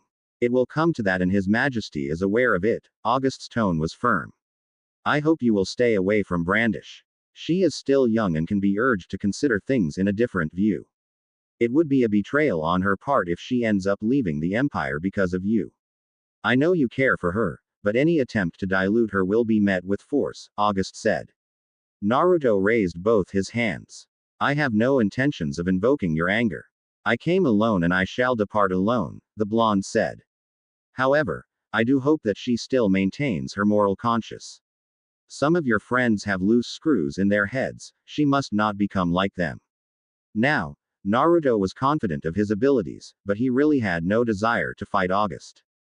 The man was truly bad news when it came to magic power, and not to mention his bothersome ability to copy magic. For so long, Naruto resisted using magic in front of the man because he didn't want it to be copied. His magic would not be used against him. The only way he was going to fight August would be if there was no other option to fight, and it would have to be a fight to death. That is one area that August clearly agreed with Naruto. People like Irene and Demaria enjoyed tormenting their victims in a distasteful way. Naruto had never enjoyed it. He'd always stopped such madness. Still, August didn't give a response. He turned his back on the blonde and left, but not before offering his parting gifts. If you ever decide to return, you will be welcome, but on certain conditions. I value your power, and I also understand that I probably have not seen its true capabilities, but His Majesty knows. After August left, Naruto slowly stood up and then stretched his muscles. He then turned his back on the Alvarez Empire before walking away with his hands inside his pockets. You've decided where we are going. We will see after roaming around, Naruto answered. I ended up having a rather good dream about some of my greatest days as a shinobi. We're past that and it bears no relevance to today, Kurama said in a flat tone. Of course, Kurama would dismiss that thought like that. Naruto wasn't held back by his past in any way. But we can't go that far from the borders of this country. In his loyalty towards the Emperor, Invil is going to send people after us. It will be best we stay close and encounter them there. That way, if there is a lot, it will not look like Ishgar is fighting with the Empire. You really think they will try again? Naruto nodded. Most likely. They have yet to gain the treasure in Fairy Tail and Zerf has said he needs it. Either way, such a war would only bring chaos and destruction. They must be stopped. You're going to do it alone. Naruto smiled. Are you kidding me? I'd die if I did something like that, he said. Children they are, but they are still strong mages. Well, being around them has made me learn their strength and weaknesses, but it still does not make it simple. If you kill whoever will be sent to you, it might be used against you. We will still do it nevertheless, Naruto said in a firm tone. He would not run away from the challenge. But if they are human, we won't kill them, I will break them. Shatter all their bones until there is a bit of life in them. If it is a demon or Machias, crush them, leave nothing remaining of their existence. Kurama grinned at the thought of crushing opponents. He was not opposed to the idea. He simply enjoyed it when Naruto crushed his opponents. You are quite the sadist. Naruto stopped walking. You dare call me that? Wouldn't Irene have such thoughts? Naruto smiled. Well, you are right, but they deserve pain, don't they? I don't care. I just want to see you crush some insects. It has been long since you stretched your muscles. Kurama said with a foxy grin. Indeed, Naruto's grin mirrored Kurama's. Laughs, bickering, and some people sitting in corners flirting. It was all that Naruto saw as he sat on the bar counter within a hall of a building he occupied.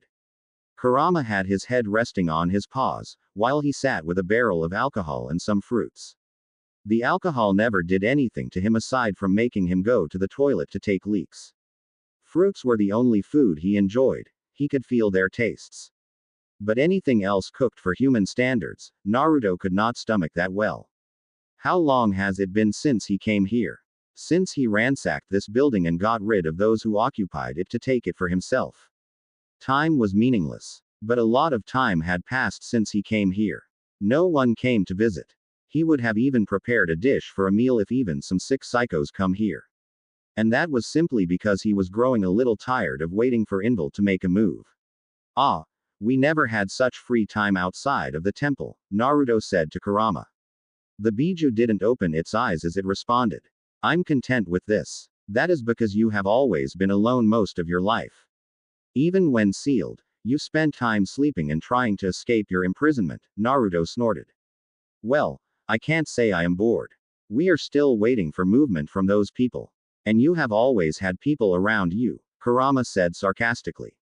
Ouch. You know to hit where it hurts, my friend, Naruto said, rubbing his chest. Kurama opened one eye and then closed it again.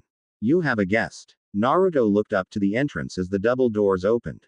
Zirf walked in all his glory. He smiled seeing the black wizard. Zirf looked around for a moment before shaking his head. Was it out of loneliness or just boredom? No, the blonde was not the one to suffer from loneliness. He did have a partner after all, and there was always something to talk about. Your illusions are improving, Zirf said before stopping not far away from Naruto. He sat atop of a table, facing the blonde. Naruto shook his head. Not quite, he said before snapping his fingers. Everything disappeared. The hall was just empty. There were no people, just him and Zirf. Naruto stared at the man who was with no doubt the greatest wizard to have ever lived. Looking at it, there was no one who understood magic better than Zirf. He created demons, there were books he had written. But that thirst to learn magic, to peer into the secrets of life, it had been founded on the purpose of restoring the life of his younger brother. Love was truly something else. It could drive men into the depths of hell. Zirf did all he could because he loved. But simply because the heart loved did not justify the actions. His morals may have become corrupted and he would not blame the transformations he has been forced to go through. It was simply evolution. Only a god could remain the same even after centuries of living. But he had a human heart. Or at least he constantly told himself it was human to escape the despair of losing something vital to happiness. Even though he has lost some moral values, Naruto still knew what was right and wrong. At times, he just didn't care enough to follow it. What would even happen if Zirf knew that August was his son? Naruto thought it laughable that Zirf could not tell. It was ridiculous that the mage could not see something in front of him. No, it was his mindset and the nature of his magic that gave him that thought. He believed he was cursed, unable to form a family. Perhaps he would love his son if he knew. Naruto was not going to say anything. It was not any of his business to say. This is all just illusions to fill my mind with voices. I cannot employ something like this in battle, Naruto answered. I wonder how powerful illusions have to be for you to consider them as such, Zirf said in thought. They must be strong enough to fool your senses. And realization must not be what sets them out. Well, I have always been mediocre at best when it comes to complicated things, and casting illusions of such degree has proved to be difficult. I have so given up on them, Naruto said with a sigh. It isn't like I need to employ them anyway. Zirf smiled. Perhaps in the past it must have been true, but the current Naruto understood magic. But like him, this was forced because of his desire to change something. Did you leave just to sit here, playing guild with yourself? It seems rather sad, he said. I don't need to hear that from you, Naruto responded sharply. I went to Tenro Island to see you, but you left without seeing me. I was hurt that you would just avoid me like that. It was not the right time to talk to you, Zirf said with a slight shrug. But since you have now left, it is best to talk to you. Naruto was silent for a couple of moments. He was a little surprised that Zirf already knew about this. Yet, it didn't make any difference. Zirf was not going to attack him now. He couldn't see that intent. He was simply here for something else. Then why have you come here? I was merely passing by to let you know of a couple of things now that you have left. You understand war games, and have gained knowledge about my shields. Zirf said. You are still sitting here because you are waiting for someone to attack you. And the attack will come. But that isn't the reason I stopped by. Naruto frowned slightly. He really didn't want to hear what Zirf had come to see with him. Why did you tell August not to fight me? Zirf smiled. Such a fight would have surely caused the others to get involved and it would have put my Alvarez in danger. I don't want to lose men now. August would not have fought you without using his best abilities that would only bring destruction. He is the one who thinks highly of you, Irene of course. But I don't think she is in a position to fight you earnestly given your shared history. And yet you are going to stand and watch someone attack me. Anyone else I can afford to lose, but August the 1st cannot lose. Compared to the others, he is on a different level, Zirf said. You should know that. Besides, I want to see you fight, while meaning it. It is not a declaration of war. For now, we can just enjoy ourselves, but a time for war will come, and I will see you fight earnestly. Perhaps before I engage Acknowledge, you can entertain me. Naruto stared at those dark eyes of Zirf. It was indeed a little frightening. There were no good intentions from the eyes of Zirf. He was right to leave. And Zirf was simply telling him that they would battle in the future. He was not doing anything now because he probably wanted to keep things a bit fun in the near future when he does decide to declare war. Naruto grinned. I plan to enjoy myself, he said. In war, knowing your opponents is a fundamental principle. This is the same principle you applied. I have applied the same principle as well. I know your forms, your magic. Naruto was silent. Perhaps getting help from Zirf had not been the best option. There had been no other way nevertheless. Not even Irene could solve her own problem. But Zirf probably knew more than he let on. After all, there were some things that he told him that he didn't even tell the shields. Your shields, they are just tools, aren't they? Zirf did not respond to this, he just smiled. How many years has it been? Decades. Naruto shrugged. Yes, maybe. I don't think time really matters for someone like you.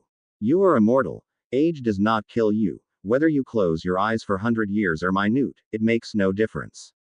I guess they're only lingering attachments you hold as with Mavis, and if she is alive, she will remain so. He closed his eyes. What is the point of the question? Zirf raised an index finger. I helped you out when you needed help, and I welcomed you to my empire when I knew you would eventually leave, because you have no attachment in this world. But in all my years, I have only known you as simply Naruto. Quite honestly, I wonder if that is even your real name. Of course, I cannot ask Irene. Her relationship with me is very different from the relationship you share with her. That is because she is simply a subordinate to you. Our relationship is much more personal. Of course, it has not been like that for the past years. You came to her life and became a companion, and then suddenly departed from her without saying another word. You know exactly why I left. She would have died had I not left her presence, and you should be thanking me for because had you not met me, you would not have gone to her and you would not have gained a powerful shield. She joined me because I helped her, Zirf said with a shrug of his shoulders. Naruto Uzumaki, if you had asked her, she would have told you, my past is my past, aside from what I have already shared with you. Naruto said before bringing his legs on the counter. He lay on the side, his elbow touched the counter, resting his head on the palm of his hand. I met Anna. Disappointedly, she doesn't like me very much, and thus I could not get out much from her. But I know she is from the past, along with the dragon slayers, including you brother. Well, that was as much as I could get from her. Anna is a kind person, and you don't exactly give off a kind scent. Your very being reeks of malevolence, but you have managed to tone it down a bit, Zirf said with a smile. When I asked about how many years, I wasn't simply about your name, but I wanted to ask, are you immortal like me? Dragons don't live eternally, but they live a long life, by human standards. But you were not completely human before your transformation, partial transformation, at least. Naruto was silent for a long moment, his expression became blank. Who knows? But I can be killed, although due to being one with Kurama, he was most likely to revive again. It was not something that he could share with anyone. That is why I have never considered fighting Acknowledge. This is interesting, Zirf said. While you ignore my inquiries over what you keep from your subjects with regards to your past, you aren't looking at the future but the past. Do you really want to face Acknowledge? I don't know. You are immortal, yet cannot even try. Acknowledge is too powerful. Naruto shrugged. I know, but he cannot kill you. That is what frightens me, Zirf said, but you are still powerful. Unlike me, you have no fear for Acknowledge, not even a little. You're a dragon slayer, and yet stand before him without any shred of fear.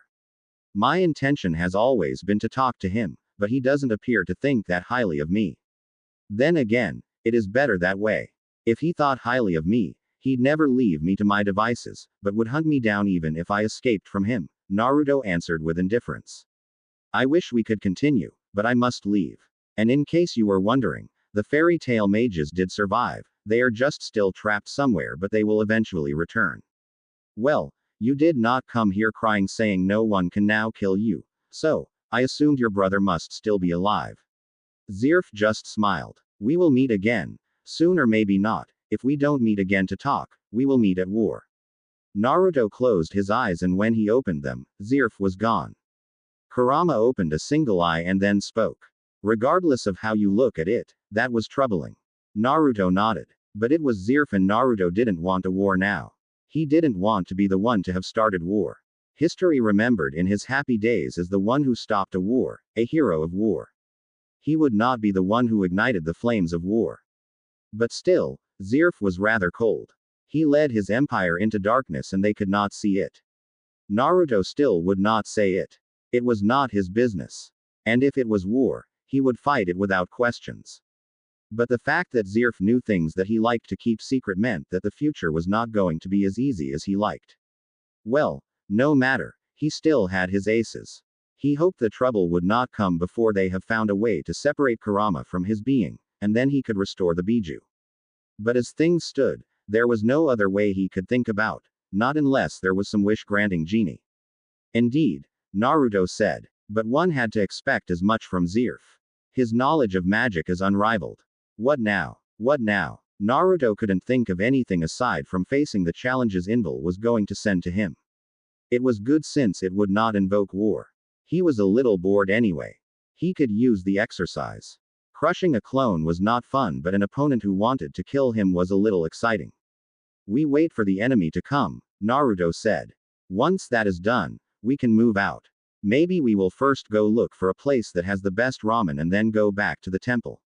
What is the use? You can't even tell how it tastes like. Who is to blame for that? Because of you, I always feel lazy, and can sleep for whole month. And that is just your laziness and your lack of need for food. Your nourishment comes from natural energy, what are you complaining about?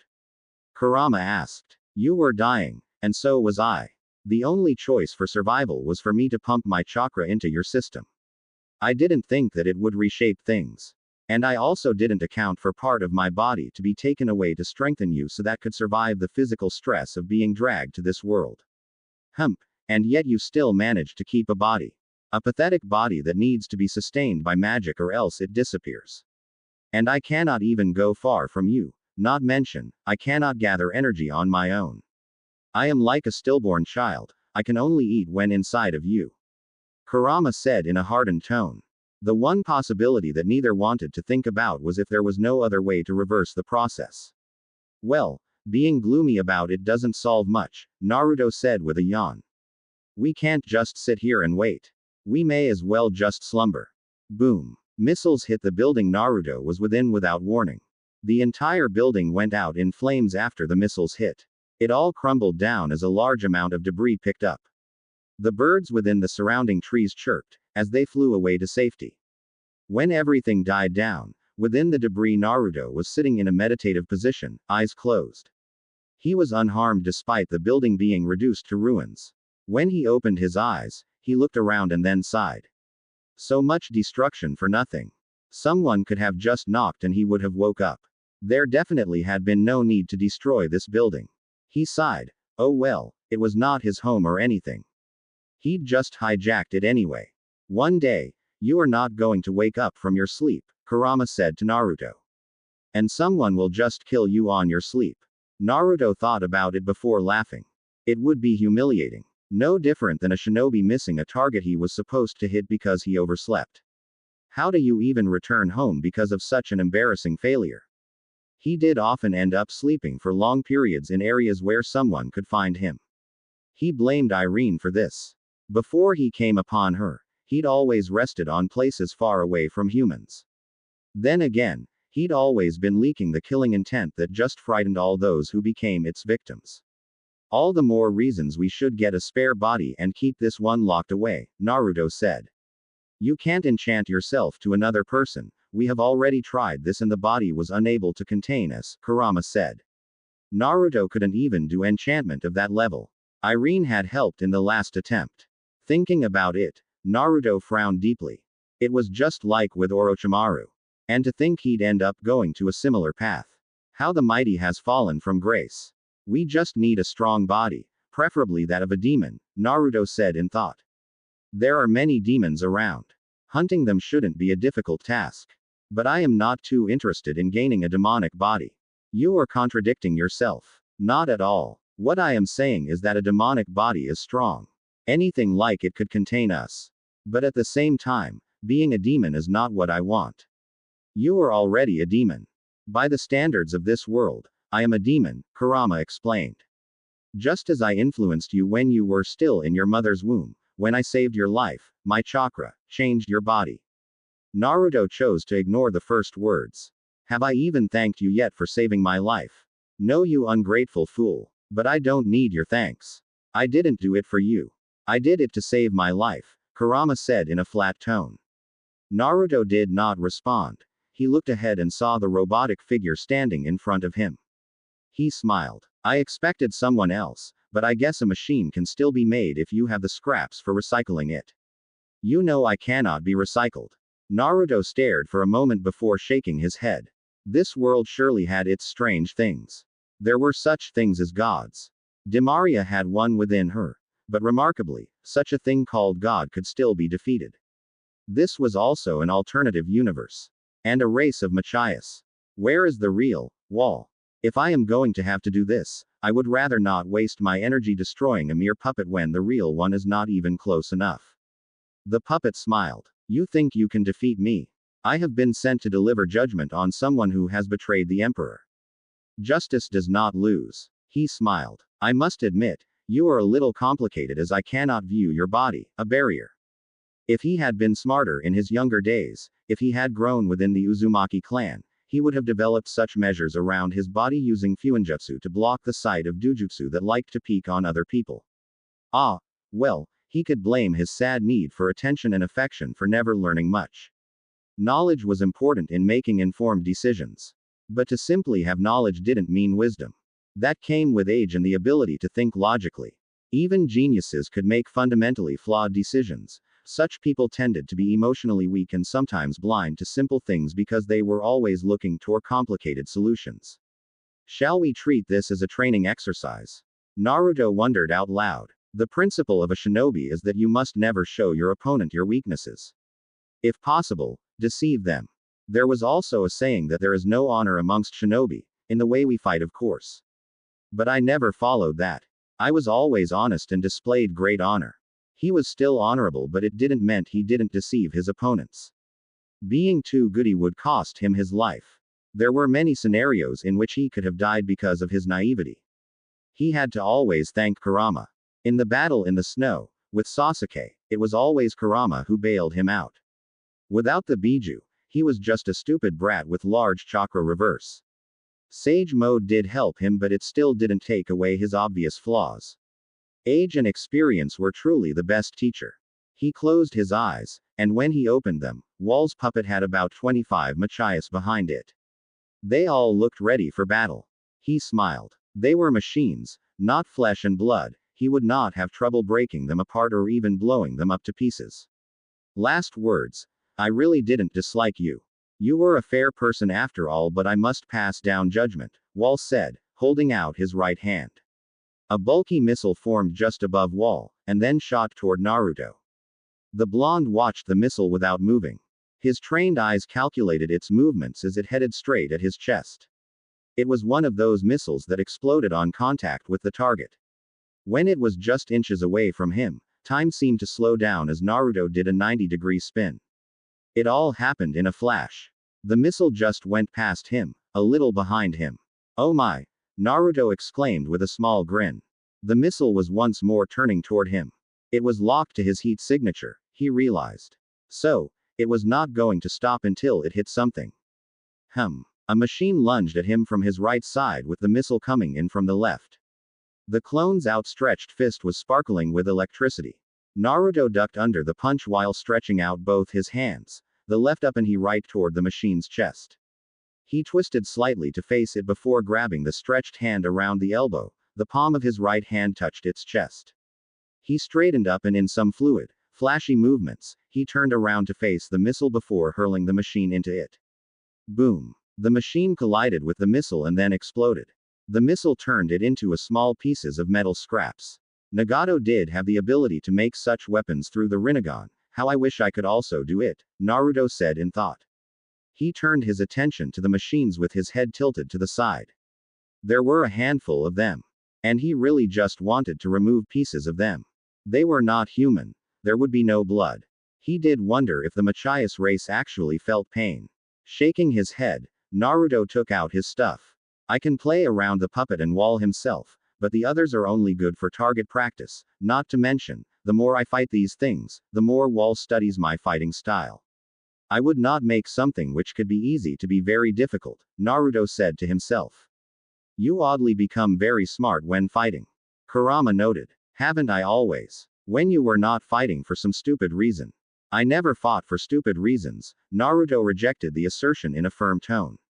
Well, he grinned. No matter. Let us go wild. I also want to test that curse I learned. Don't do anything stupid and expect me to bail you out. You couldn't even if you wanted to.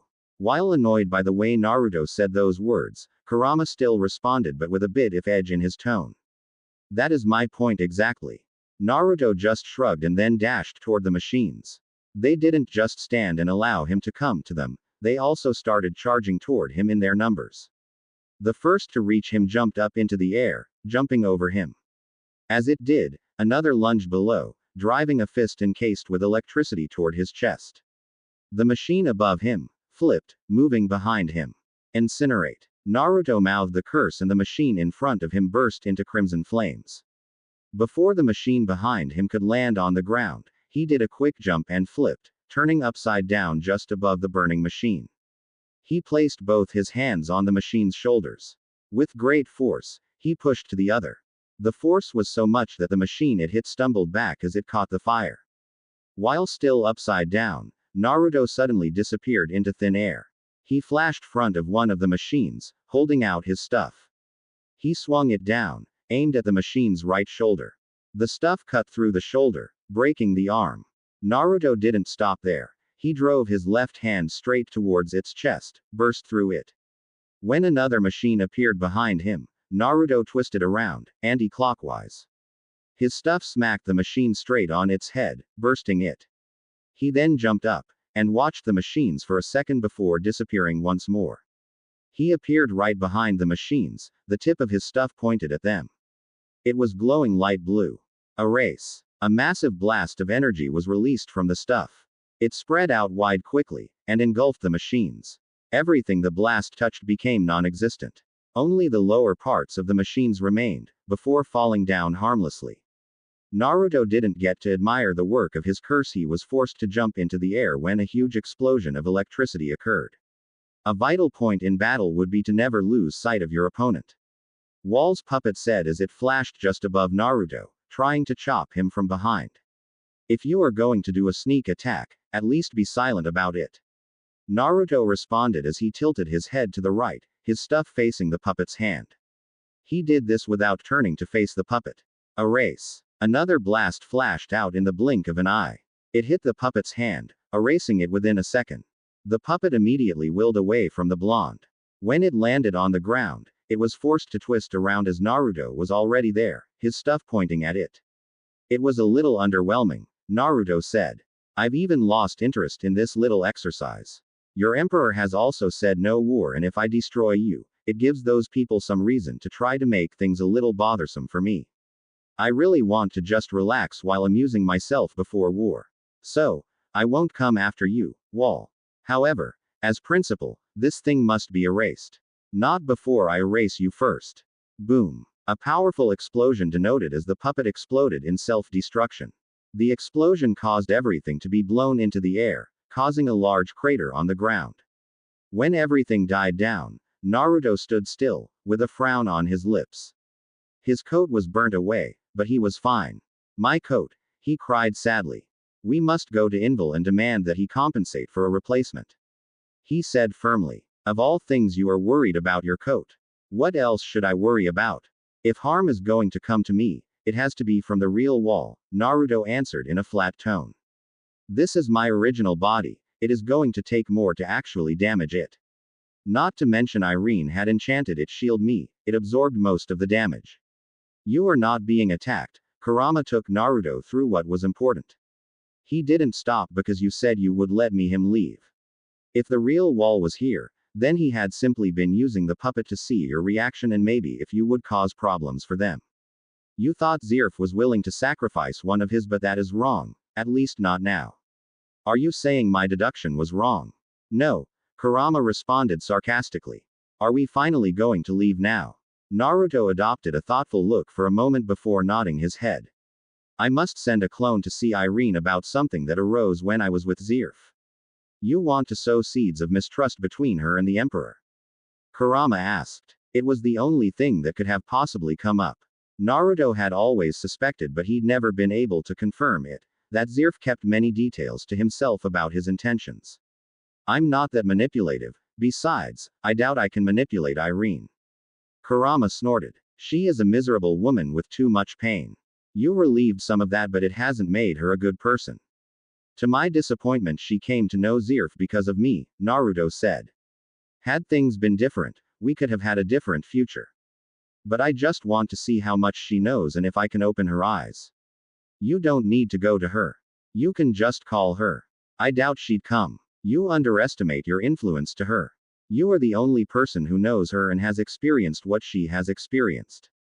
You were with her in her moment of loneliness. Even if you left her, she has not forgotten, Kurama said with a slight shake of his head. Naruto thought about it for a moment before nodding. He put away his stuff and then held out his right hand. A bird appeared in a puff of smoke. Call Irene to come to see me at my home. The transformed clone nodded and then flew off. Irene would have to see the place he used as his base of operations, his comfort place.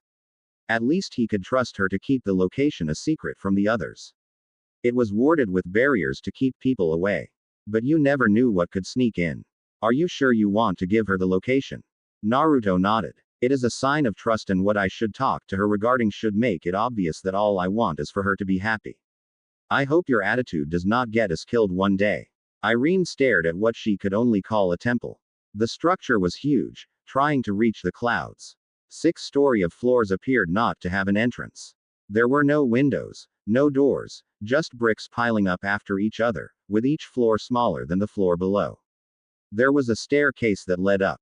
There was also a dark cloud that hovered about. You definitely could not miss the building from afar, yet not anyone had seen it. And it was still within Ishgar. She frowned at the thought of climbing all the stairs. She could turn into a dragon and just fly.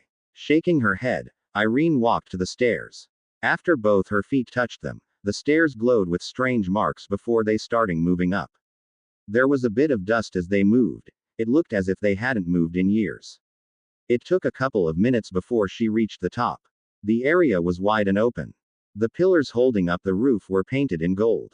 On the other side from where she came, there was a throne, located on a small stage. Irene turned around to look at the surrounding of the place.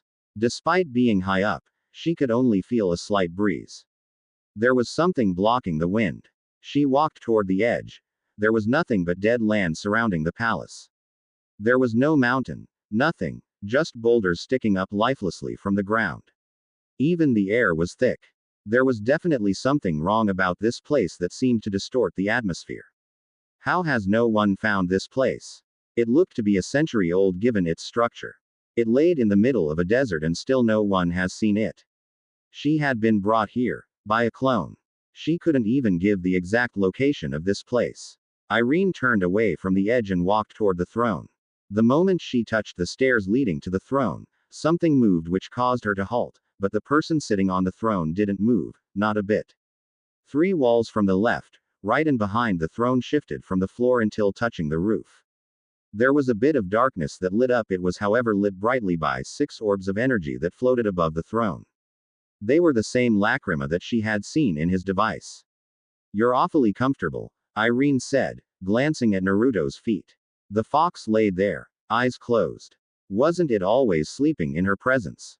Naruto smiled. This is my home, should I not be comfortable? But I must admit, I hadn't been here since I met you. Irene's right brow stretched up a bit. Why? Look around you. There is no life. This place sucked it all dry. There is no human close by. Nothing that lives. During day, the sun becomes so hot, any human would simply pass out of dehydration. I'd abandoned this place when I met you.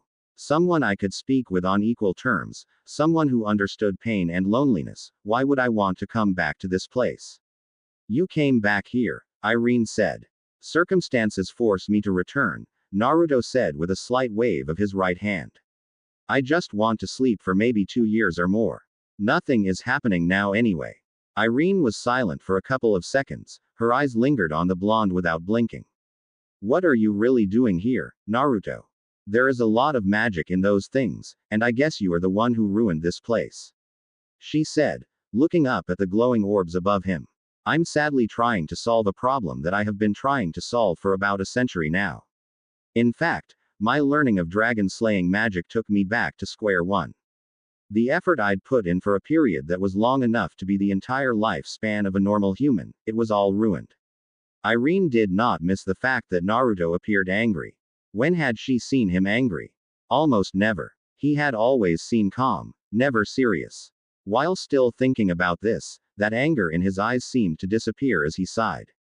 Is that why you left? Naruto just smiled. Stories of the past, he said. But let me correct you about one thing or two. I did not destroy what I destroyed because I lost control. Well, technically I did lose control, but I was angry at my loss.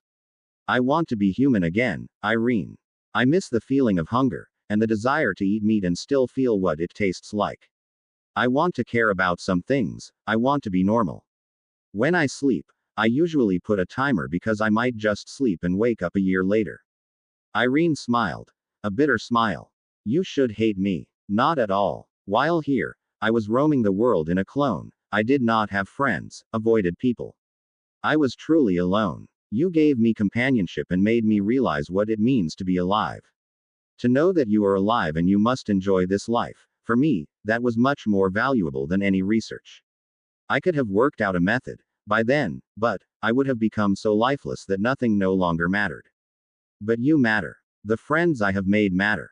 I'm interested in life because of you. Not all was lost anyway. I have many years to live to make corrections, Naruto smiled. I'm a little relaxed because of you. I'm not in a hurry like I will die tomorrow. I thank you for everything, in fact. I'm glad to have been of service, Irene said. Did you call me here to tell me that? Naruto shook his head. I wanted you to see this place. And I also spoke to Zirf. It was speaking to him that actually led me to conclude that I should rest my body here in the meantime as nothing is happening. I have 2 questions. You need not answer them. Did you know that Zirf only met you because I spoke to him before he came across you? What is your emperor's greatest desire? Hint. It is not to defeat Aknowledge. Naruto smiled. Be aware of where you stand and whom you fight for, because at the end of the day, it is you who matters. One more question. What is it that you live for, Irene? My questions have no ulterior motives. And you can think about them at your time. I'll tell you this. I want you to die with a smile, because I have grown to love you. Irene's eyes snapped open when she sensed a presence before her. There was a malevolent being before her. It rubbed off her senses in the wrong way. She felt threatened. But standing in front of her was what appeared to a blonde human. His expression looked innocent, but those eyes were not. The evil feeling he gave off was dangerous. The smile on his lips did nothing to mask it. How had he even gotten before her? His power was tremendous. She should not have missed it. What was he even doing here? She thought she was safe here. Was he someone who wanted to try to kill her?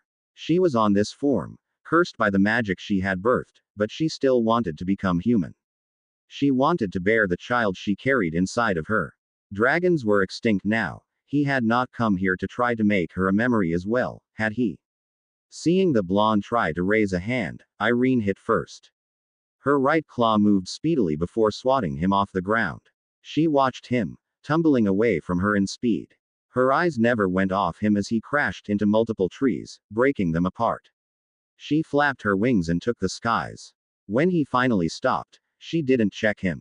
She released a huge roar of flames down towards him.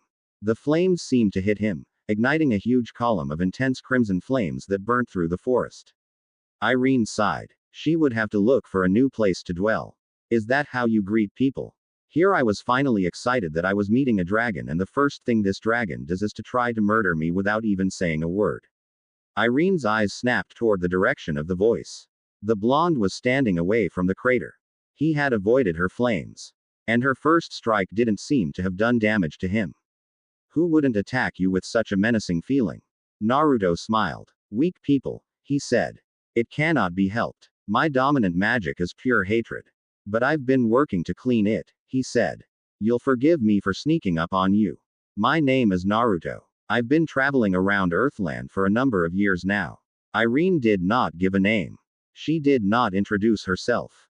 What do you want? Will you come down? Irene stared down. She was hesitant. She didn't know if she should. The smile he had was an attempt to soothe things, but her senses still sensed danger. I mean no harm. I just want to talk to you. You seem rather lonely here, but so have I. What do you know about that? Naruto smiled sadly. You are a dragon and yet attacked me just seeing me. What do you think humans do when they see me? Everyone is frightened of my presence. And so, I live alone. It was a sad living.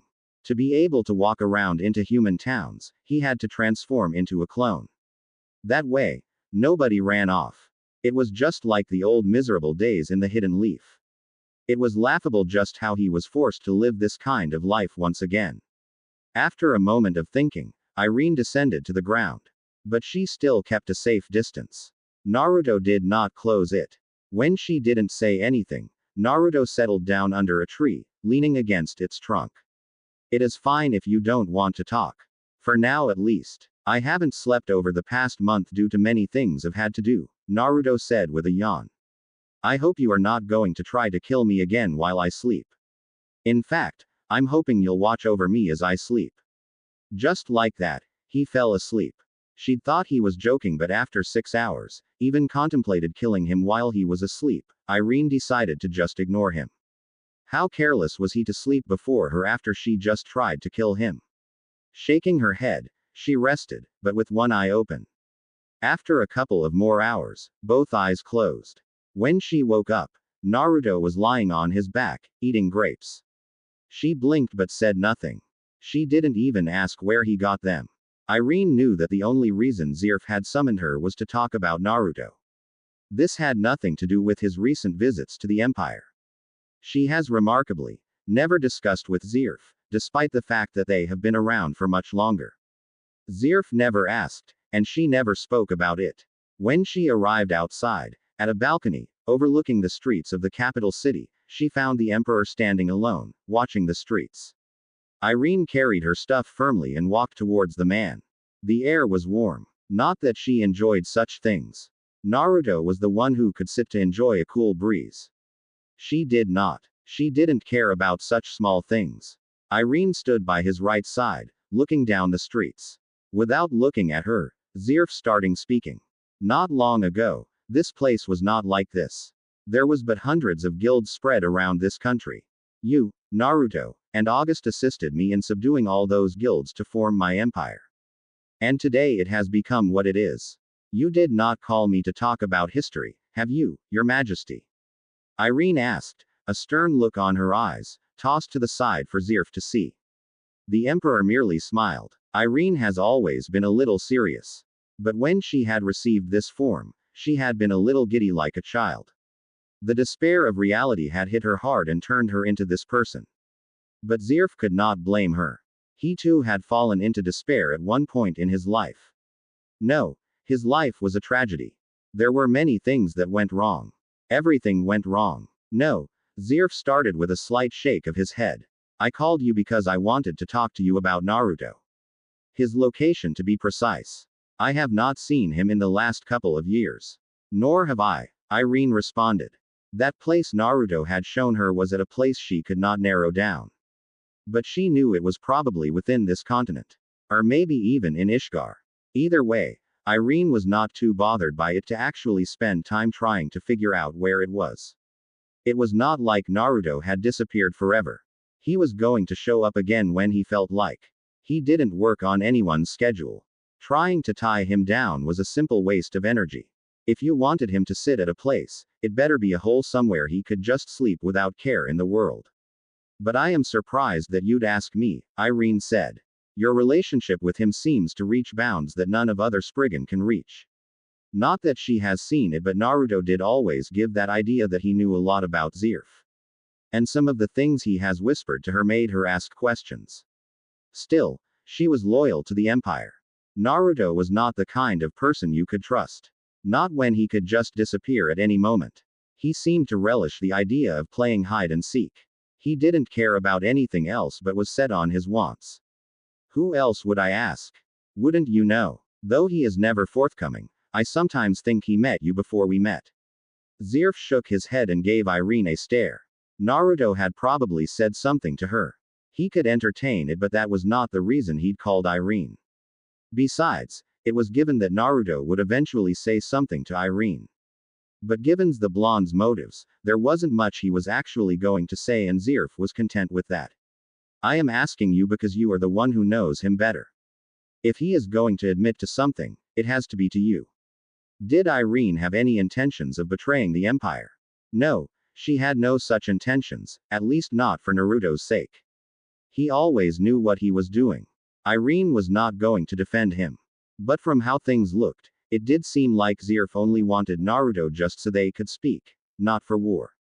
There were no preparations for war on this side. He is at a temple somewhere, I don't know the location. Irene said. Is that all? General location. Ishgar, it has to be somewhere away from humans. It is not in an island. Zirf nodded. What do you know about Naruto? His origins, to be precise. Nothing. I don't know anything, just that he was once a leader of a village, and that he has a troubled childhood. The details are always vague. He is consistent in keeping that part of his life hidden away. Irene said. Memories of the old seemed to be something of a touchy subject. At one point, he seemed to have this miserable look on his eyes when he spoke about his childhood.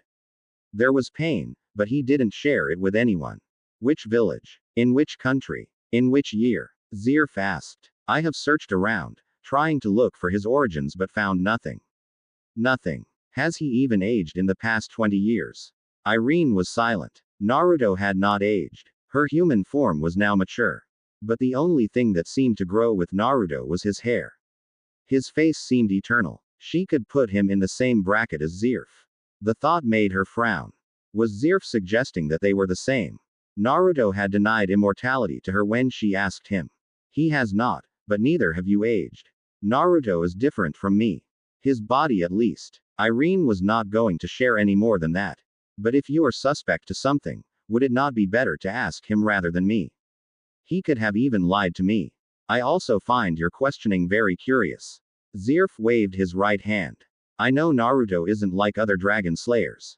I also don't think Naruto would lie to you over such things. He would rather not tell than lie. He tilted his head to the side. That has been his method, am I not correct? Who knows? I have never known what that man is thinking, Irene said, turning away from Zirf. Ouch. Naruto cried after Kurama scratched him across his face. What was that for? He demanded, glaring at the Biju. Kurama glared back. He'd been trying to wake the blonde up after sensing a presence coming towards them. Unlike with Naruto, he wasn't dead when asleep. We have a situation, he said. Naruto looked up for a moment before standing up. He could sense Aknologia's presence. He frowned slightly. The only reason the Dragon King would come here would be for battle. He has never shown any interest in talking to him before. He had been certain that this place was fairly hidden. Then again, Aknologia was the only who flew above the clouds. He could see such a place. Or maybe someone like Zirf had let it slip just to see how he would react to this. Naruto sighed, and leaned back to his throne. How troublesome, he said casually. I can sense the killing intent even from here. It seems this time, Aknologia is hell-bent on trying to destroy us. And you're just going to sit there. Of course not, but panicking isn't going to solve anything, it will just make us resolve things hastily and that might give us a problem, Naruto said in a thoughtful tone. What was he to do about this? He truly had no intention of fighting Aknologia, at least not now. The dragon was not going around to destroy villages and causing chaos. There was no pressing reason to invoke a battle to death with the dragon, even just for amusement. It was best not to get the dragon of Apocalypse excited about the thought of fighting him. He tapped his fingers on the armrest and decided. This temple has served its purpose, but if it gets destroyed, we can always rebuild it, Naruto said as he stood up. You are not going to run as you always do. Naruto looked down at Kurama with a raised brow. You sound like you disapprove of my methods and are holding down the excitement of fighting Acknowledge. Kurama displayed a toothy grin. I don't deny that I want to fight the dragon. In our world, I was the strongest, but in this world, the dragon is the strongest. It offends me a little. Naruto laughed. In that form? He asked with a stare. You have certainly lost your body, but your pride has not gone away. You must accept that you are no longer the big bad nine-tailed demon fox and have become just a tiny little fox. One day, I will regain my strength, and you will regret this mocking. Kurama swore. Naruto smiled. Well, that day is not now. And we are not worried about such. In any case, I can enjoy myself, he said before standing up. His muscles were tense. He stretched up a bit and then took out his stuff.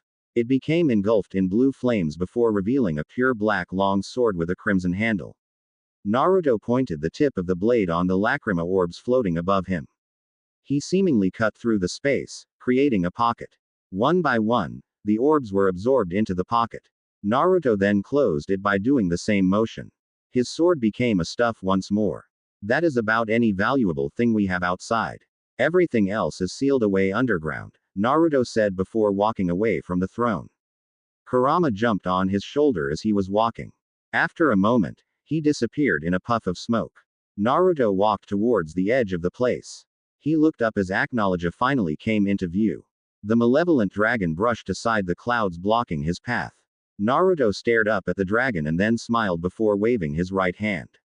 Perhaps it had been out of habit, but at this moment, Acknowledge didn't seem interested in greeting him. Why don't you come down here and have a coffee of warm dragon blood with me? Naruto called out to the dragon. He had no such, but it was just pointless talk. He was often doing that these days.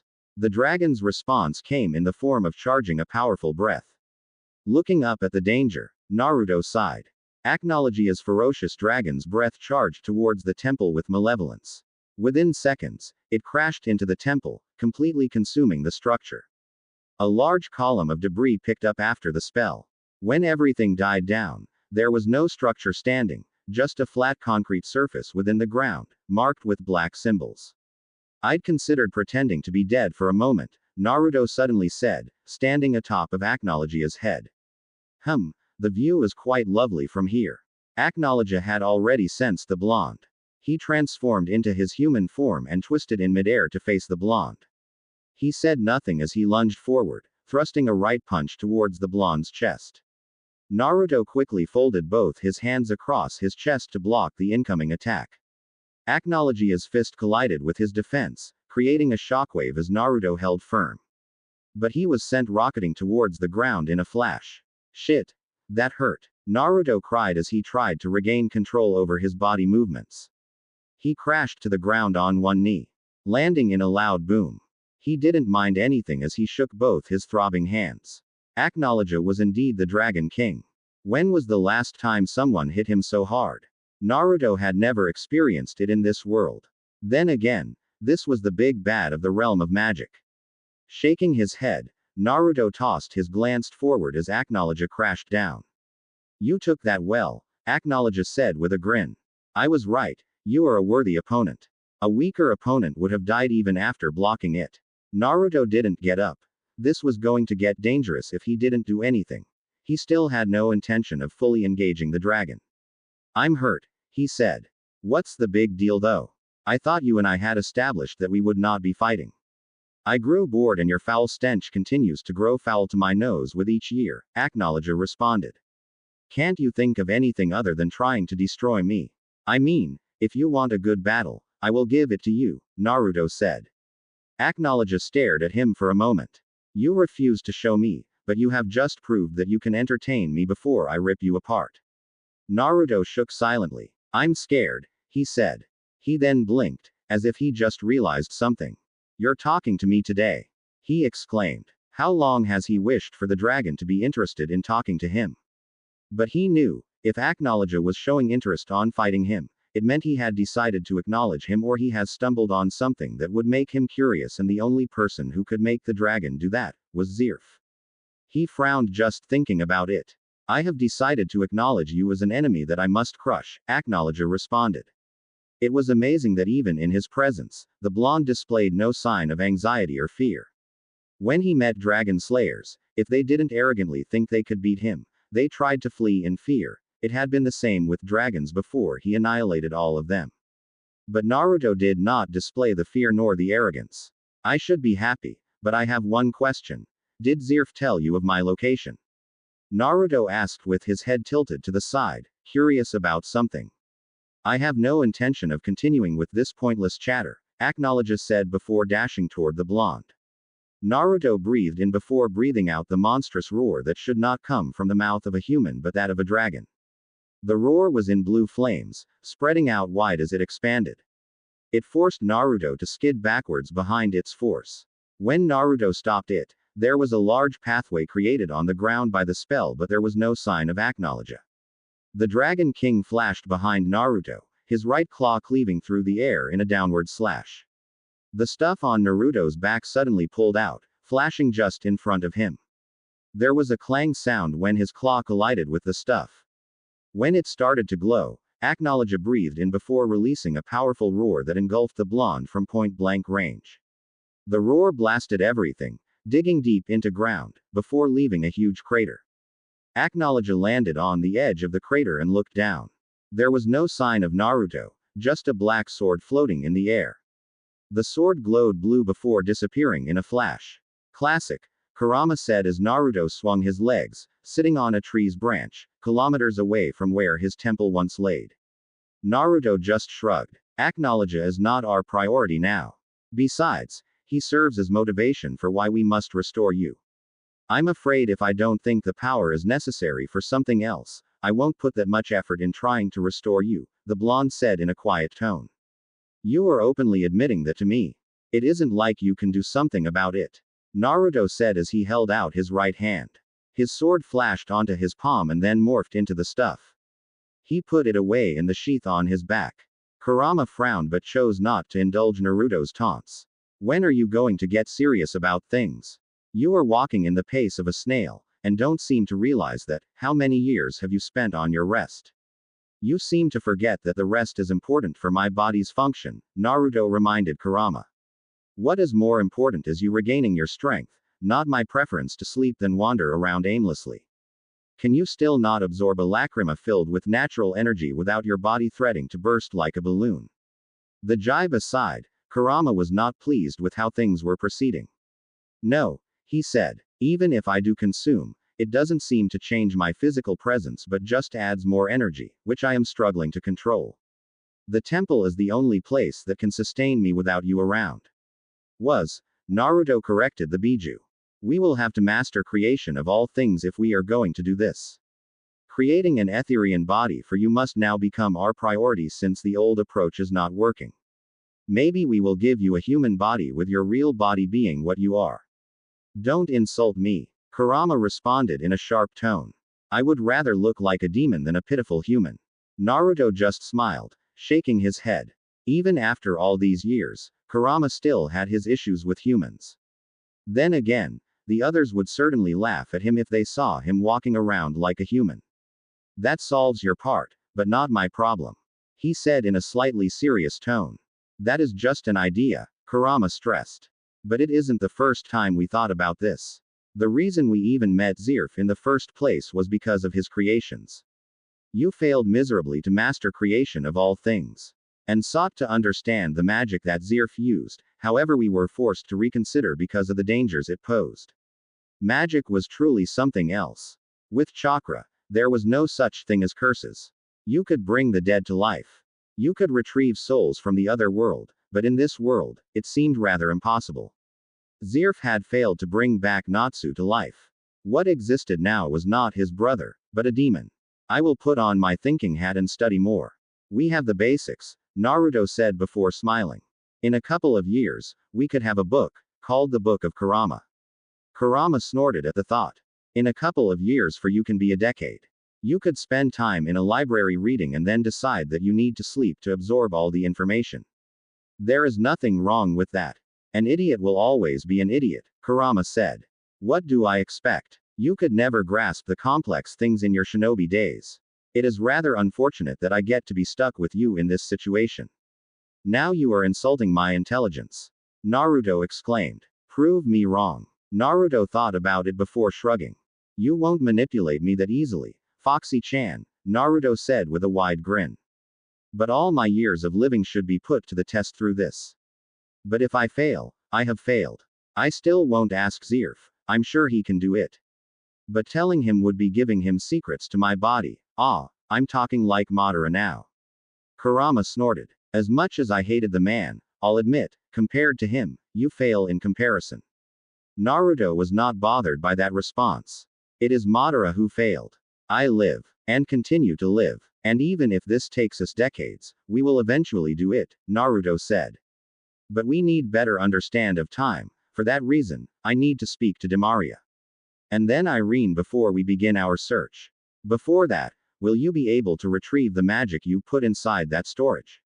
Last time you failed to retrieve anything you had stored there because the space was limitless and you could not survive there because it does not support life. Do you think I would do something as stupid as that? How many years did it take for us to make those lacrima? You'd think I'd risk losing them. It would not be the first time you did. You have such low opinion of me, Naruto said quietly. In any case, we must now turn them into raw stones of energy that we can break apart as food. But this can be done smoothly. For now, we must deal with this little problem of our inability to master the art of time and make breakthrough in creating a body for you. Your inability, not our. Naruto was silent for a moment before shaking his head. Magic particles are rather dangerous. But because of you, and being a former shinobi who has his chakra points bloated by your chakra, my capacity to hold magic is amazingly high. Having too much magic power doesn't always translate to strength. Even when you had ridiculous amounts of chakra, you could not do much other than create those cage bunshin, Kurama reminded Naruto. You seem to forget that you also use a lot of magic compared to others. With high magic volume comes with high magic consumption, Naruto said with a sigh.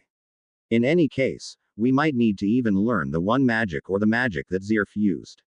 But once more, we will have to consider the rules of such magic, because if we break them, we become cursed. I've already lived a cursed life by being a Jinchuriki, and now I am free, I would rather not suffer the same fate once more. And if there is no other way, we will cross that bridge when we have to.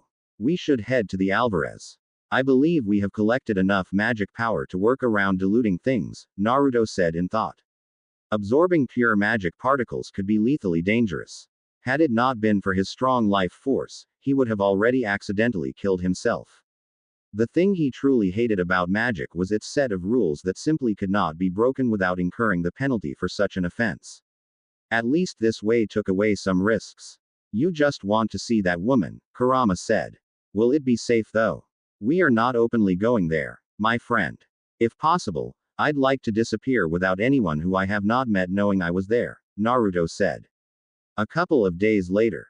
Whether days or months passed, nothing seemed to change about the empire. There was one glaring fact that remained constant throughout these years: it has been formed. It was filled up by mages who lacked a moral compass. Most of them were merciless brutes who got aroused by seeing others suffer and inflicting the damage themselves. A bunch of arrogant pricks. Defeat them from their high pedestal and they start crying like little children who've lost their candy. People who thought they were superior could not think of defeat. Once you kicks them from behind, it is only wailing pitifully, looking for mercy when they had refused to give any in their time as the stronger. It was perhaps laughable for Naruto to look down on these animals. He had lived amongst them.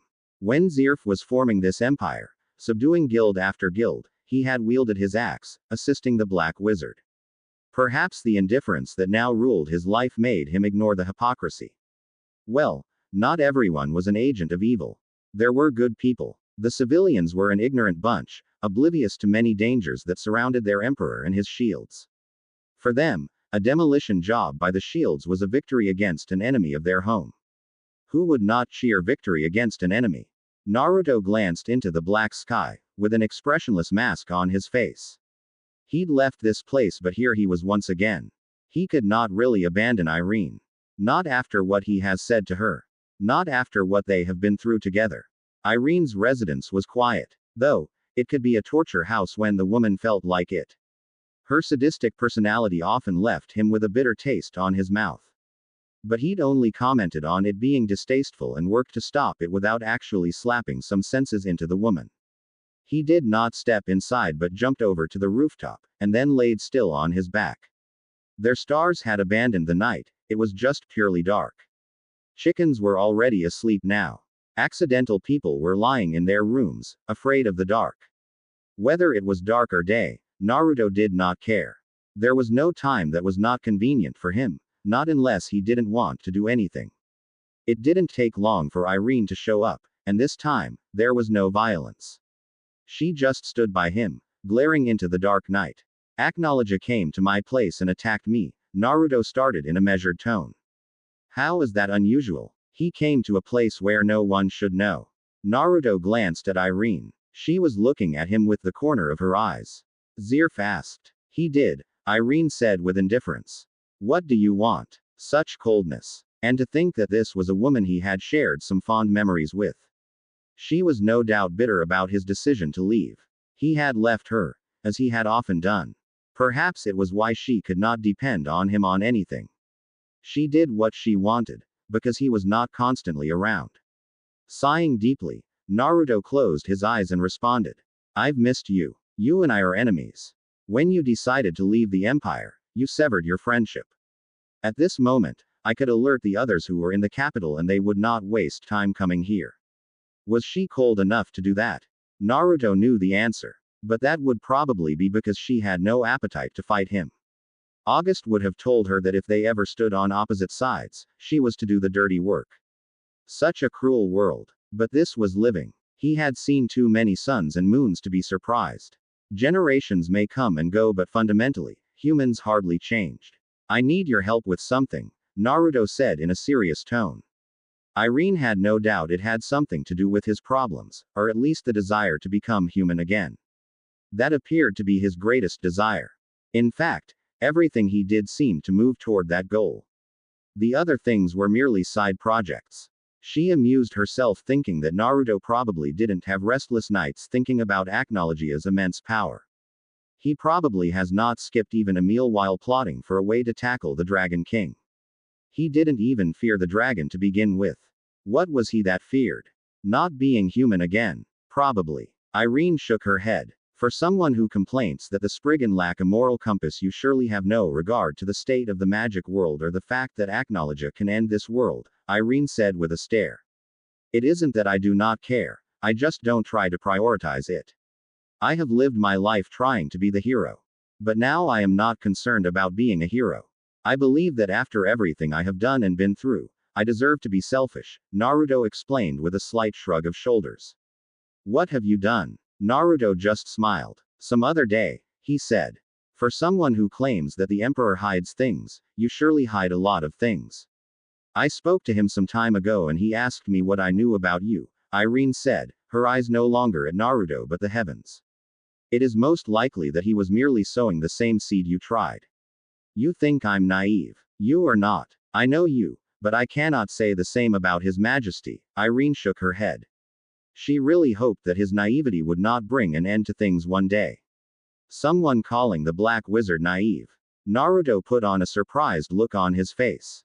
This is new. But I would have preferred it if you didn't think I'm playing a game.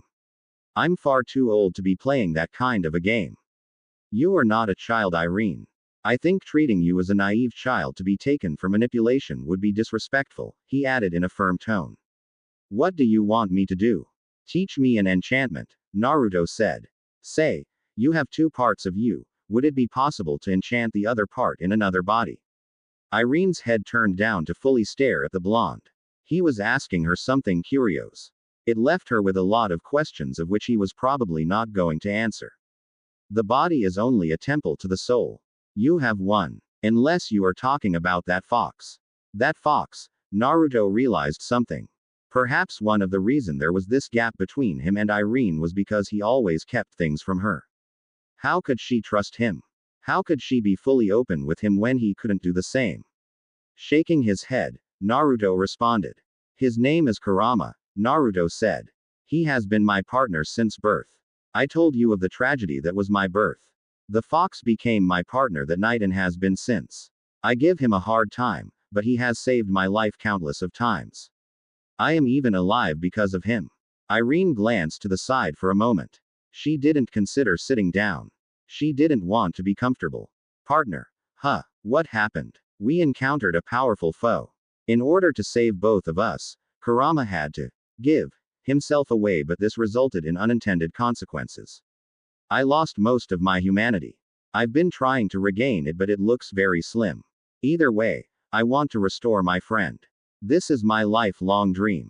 I want him to be whole again and walk in majesty. You see, his true form. Yes, he is the same size as you in your dragon form. I was thinking of learning that body swapping enchantment to be able to get it done once I have a body, Naruto said. I can do it for you, Irene said. You've not the slightest of intentions of teaching it to me, do you?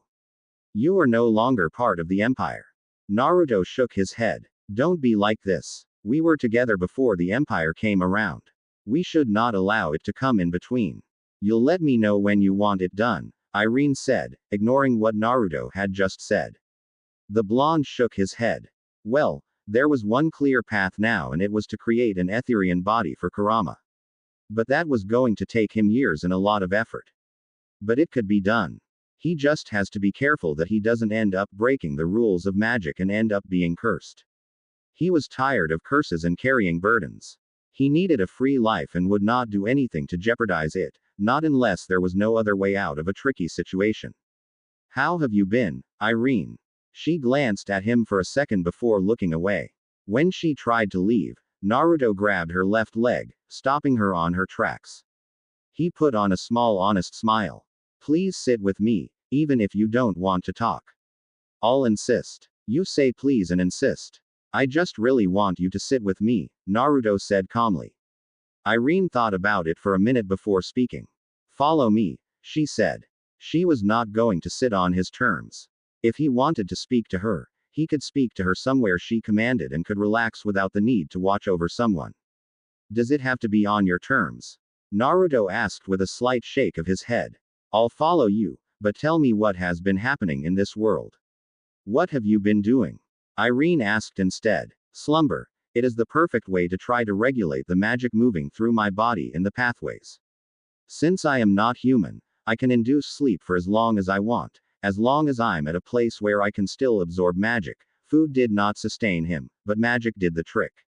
He was talking about pure magic particles, or as he would call it in his world, natural energy.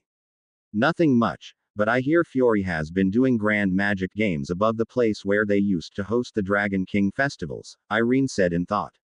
How times have changed. Long ago, she'd been in harmony with dragons and now they were all dead, herself turning into one. I wish I could have gone, Naruto said. To the dragon festivals, of course. Human games can only be limited. He paused, glancing at Irene. If you could change the past, what would you change? What is the point of the question? I cannot change the past. Thinking about what may or what could is a pointless exercise, Irene said sharply. Maybe, but this world had a time travel gate. These people could into the past and the future. Space-time ninjutsu was a lot more different, as it had only allowed one to create a pocket dimension of their own and move through distance in the blink of an eye. Naruto could not move in such a method, but he had managed to find a way to rip the fabric of space to create his own dimension. Then again, it was perhaps not his dimension, but he had simply managed to successfully create a door into the limitless space that could not sustain life form, for a human at least. But it describes what you aspire and regrets.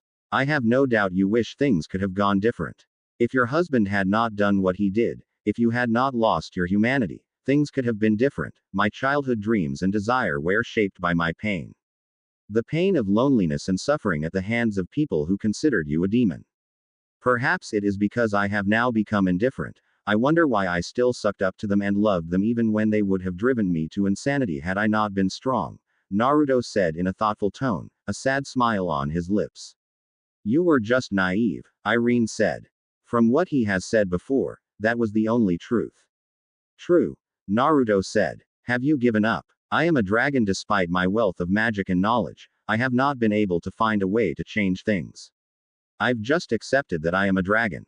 What a sad, miserable woman. Even in that form, you still feel the sensations of a human's, sensations I mean. The eggs inside of you are probably still that of a human, but you'd probably give birth to a deformed human, or a human, you never know, Naruto said with a smile on his face. But I do think it is impossible to return to your human form. But such a process would require magic that no one possess. Is that why you have been gathering magic? Partly, Naruto said, then stood up and stepped in front of Irene. He placed both his hands on her shoulders and spoke in a firm tone. I just decided this now. Making you human again will be my lifelong mission. You are not allowed to die before that happens. If I die, what I am saying is that if it means I must fight Aknowledge, the Emperor, or even a death of God, I will do so. Irene snorted. If you really wanted that, you would not have left. Naruto pulled her closer. Irene did not react but just stared at him with cold eyes. Through the years, Naruto had only seen her eyes warm, in maybe 3 or 4 occasions. This cold look did not bother him. He still smiled. I'm sorry for that and for always leaving you alone. The following day, disguised in a henge, and magical power suppressed to the maximum, Naruto was walking through the streets of the capital of the Alvarez Empire with hands inside his pockets. The streets were lively as always. The people here lived in ignorance. But it was usually like this with civilians. It was always the warriors who knew the danger and the ungrateful normals could only walk around, passing judgment about things they could not even comprehend. Even so, Naruto was never at loath to walk around the streets. He was always happy to busk in the warm reception he received from the citizens of this empire. You must be very pleased with yourself, Kurama said to Naruto. Naruto did not immediately respond. He looked at a large building in front of him. His next target was surely here, getting drunk. That vulgar woman didn't have a problem with intoxicating her brain cells. But it was preferable compared to her bringing terror to those she viewed as enemies. Any reason I should not? Just be careful you don't get stabbed in the back because you have loved a woman. Your affections tend to make you uncontrollable and make you do stupid things, Kurama said with disgust over the thought of some of Naruto's actions in the past. You cannot fault the heart, Naruto defended himself. He then smiled. Well, I may have been a little overzealous in my love for both Sakura and Sasuke. A little? Kurama asked with disbelief. That Uchiha nearly killed you. Had it not been for me, you would have died miserably chasing after an arrogant bastard. Even after he nearly killed you, you still chased after him like a love-sick puppy.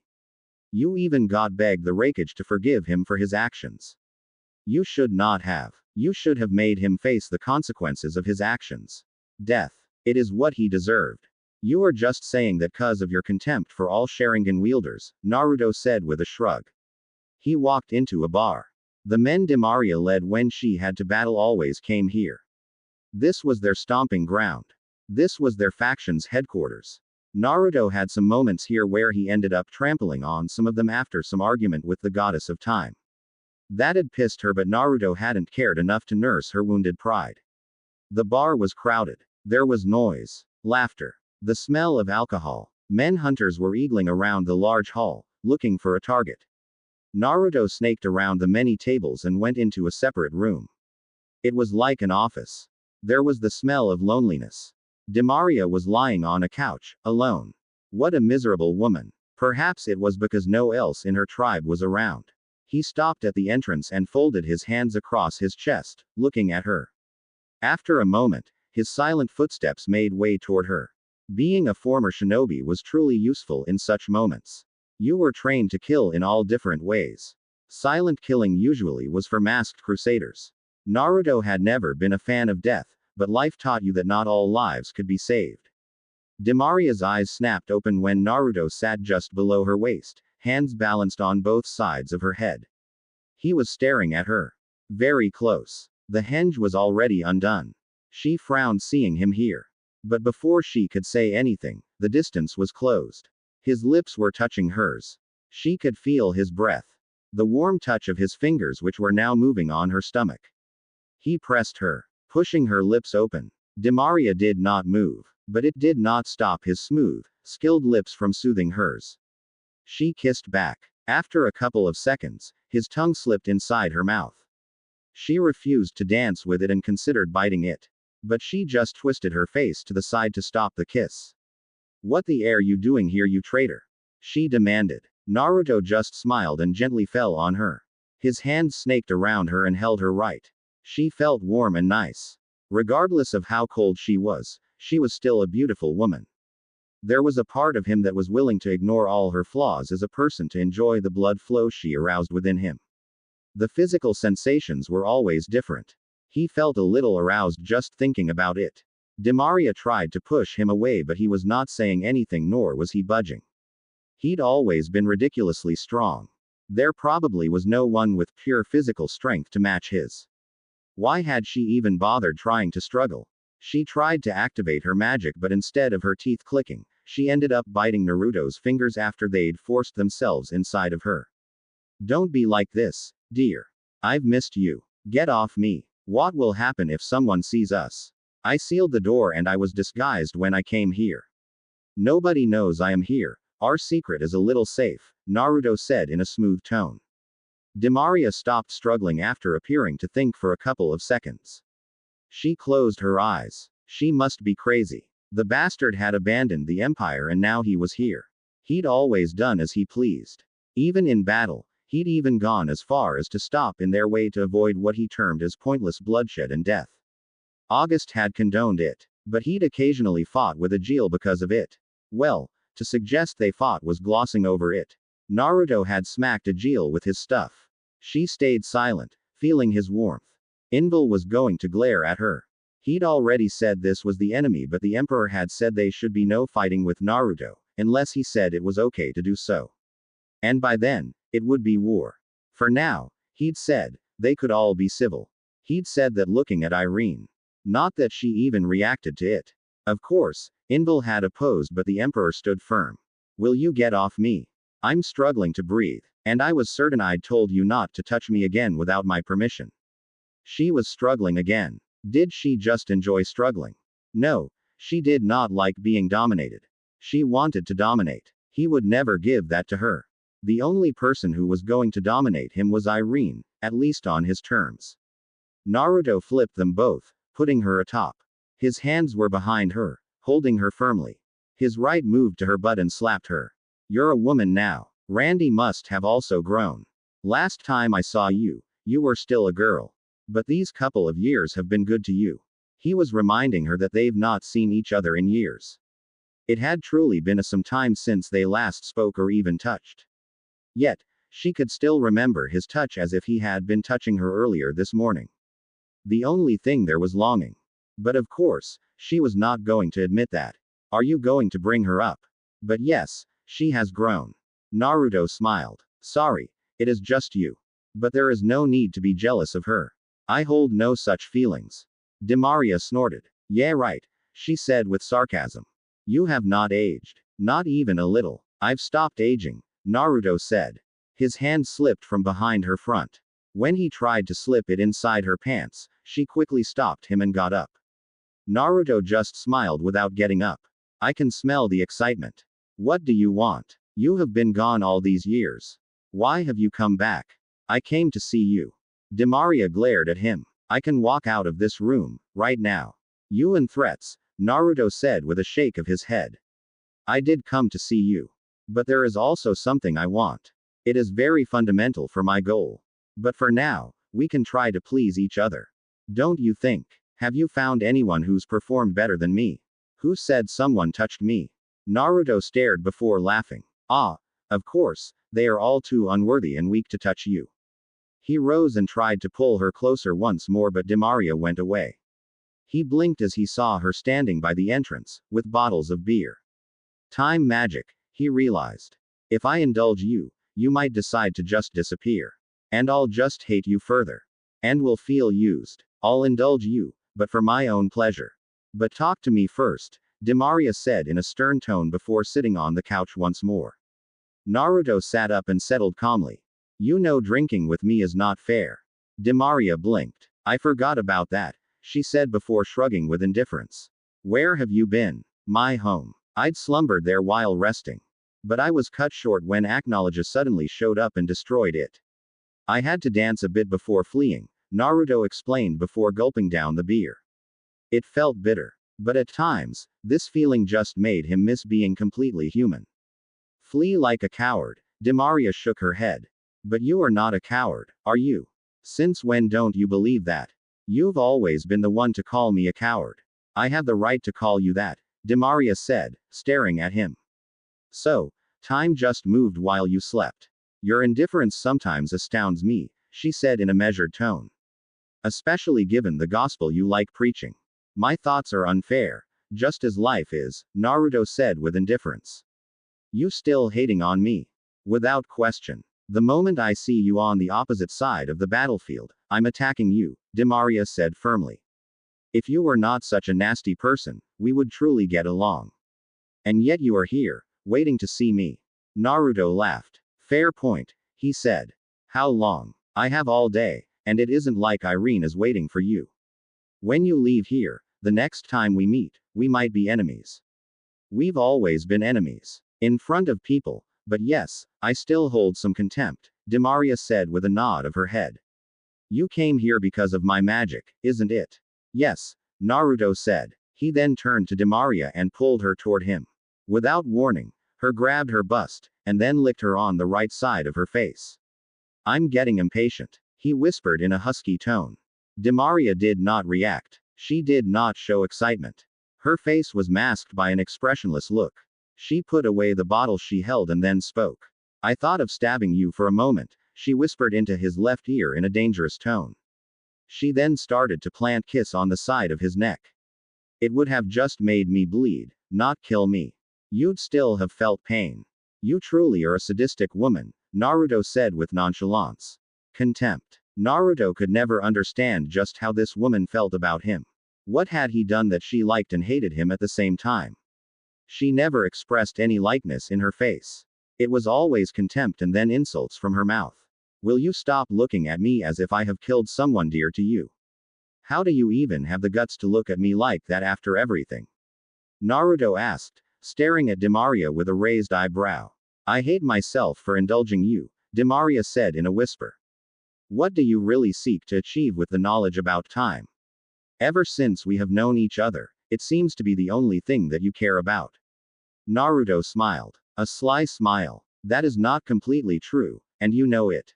There is no other truth, and if things were different, you would not have treated me like a cheap prostitute even after stealing my innocence. I apologized, Naruto said with a stare. In any case, a god of time resides inside of you. A god of time should be able to manipulate time any way they liked because they rule over it. The fact that you get to be called a god over something, it means that you either have absolute control over it or some degree of control. From what I have seen from you, you cannot manipulate time to do anything. Which is a disappointment, really. Then again, gods of this world have limits.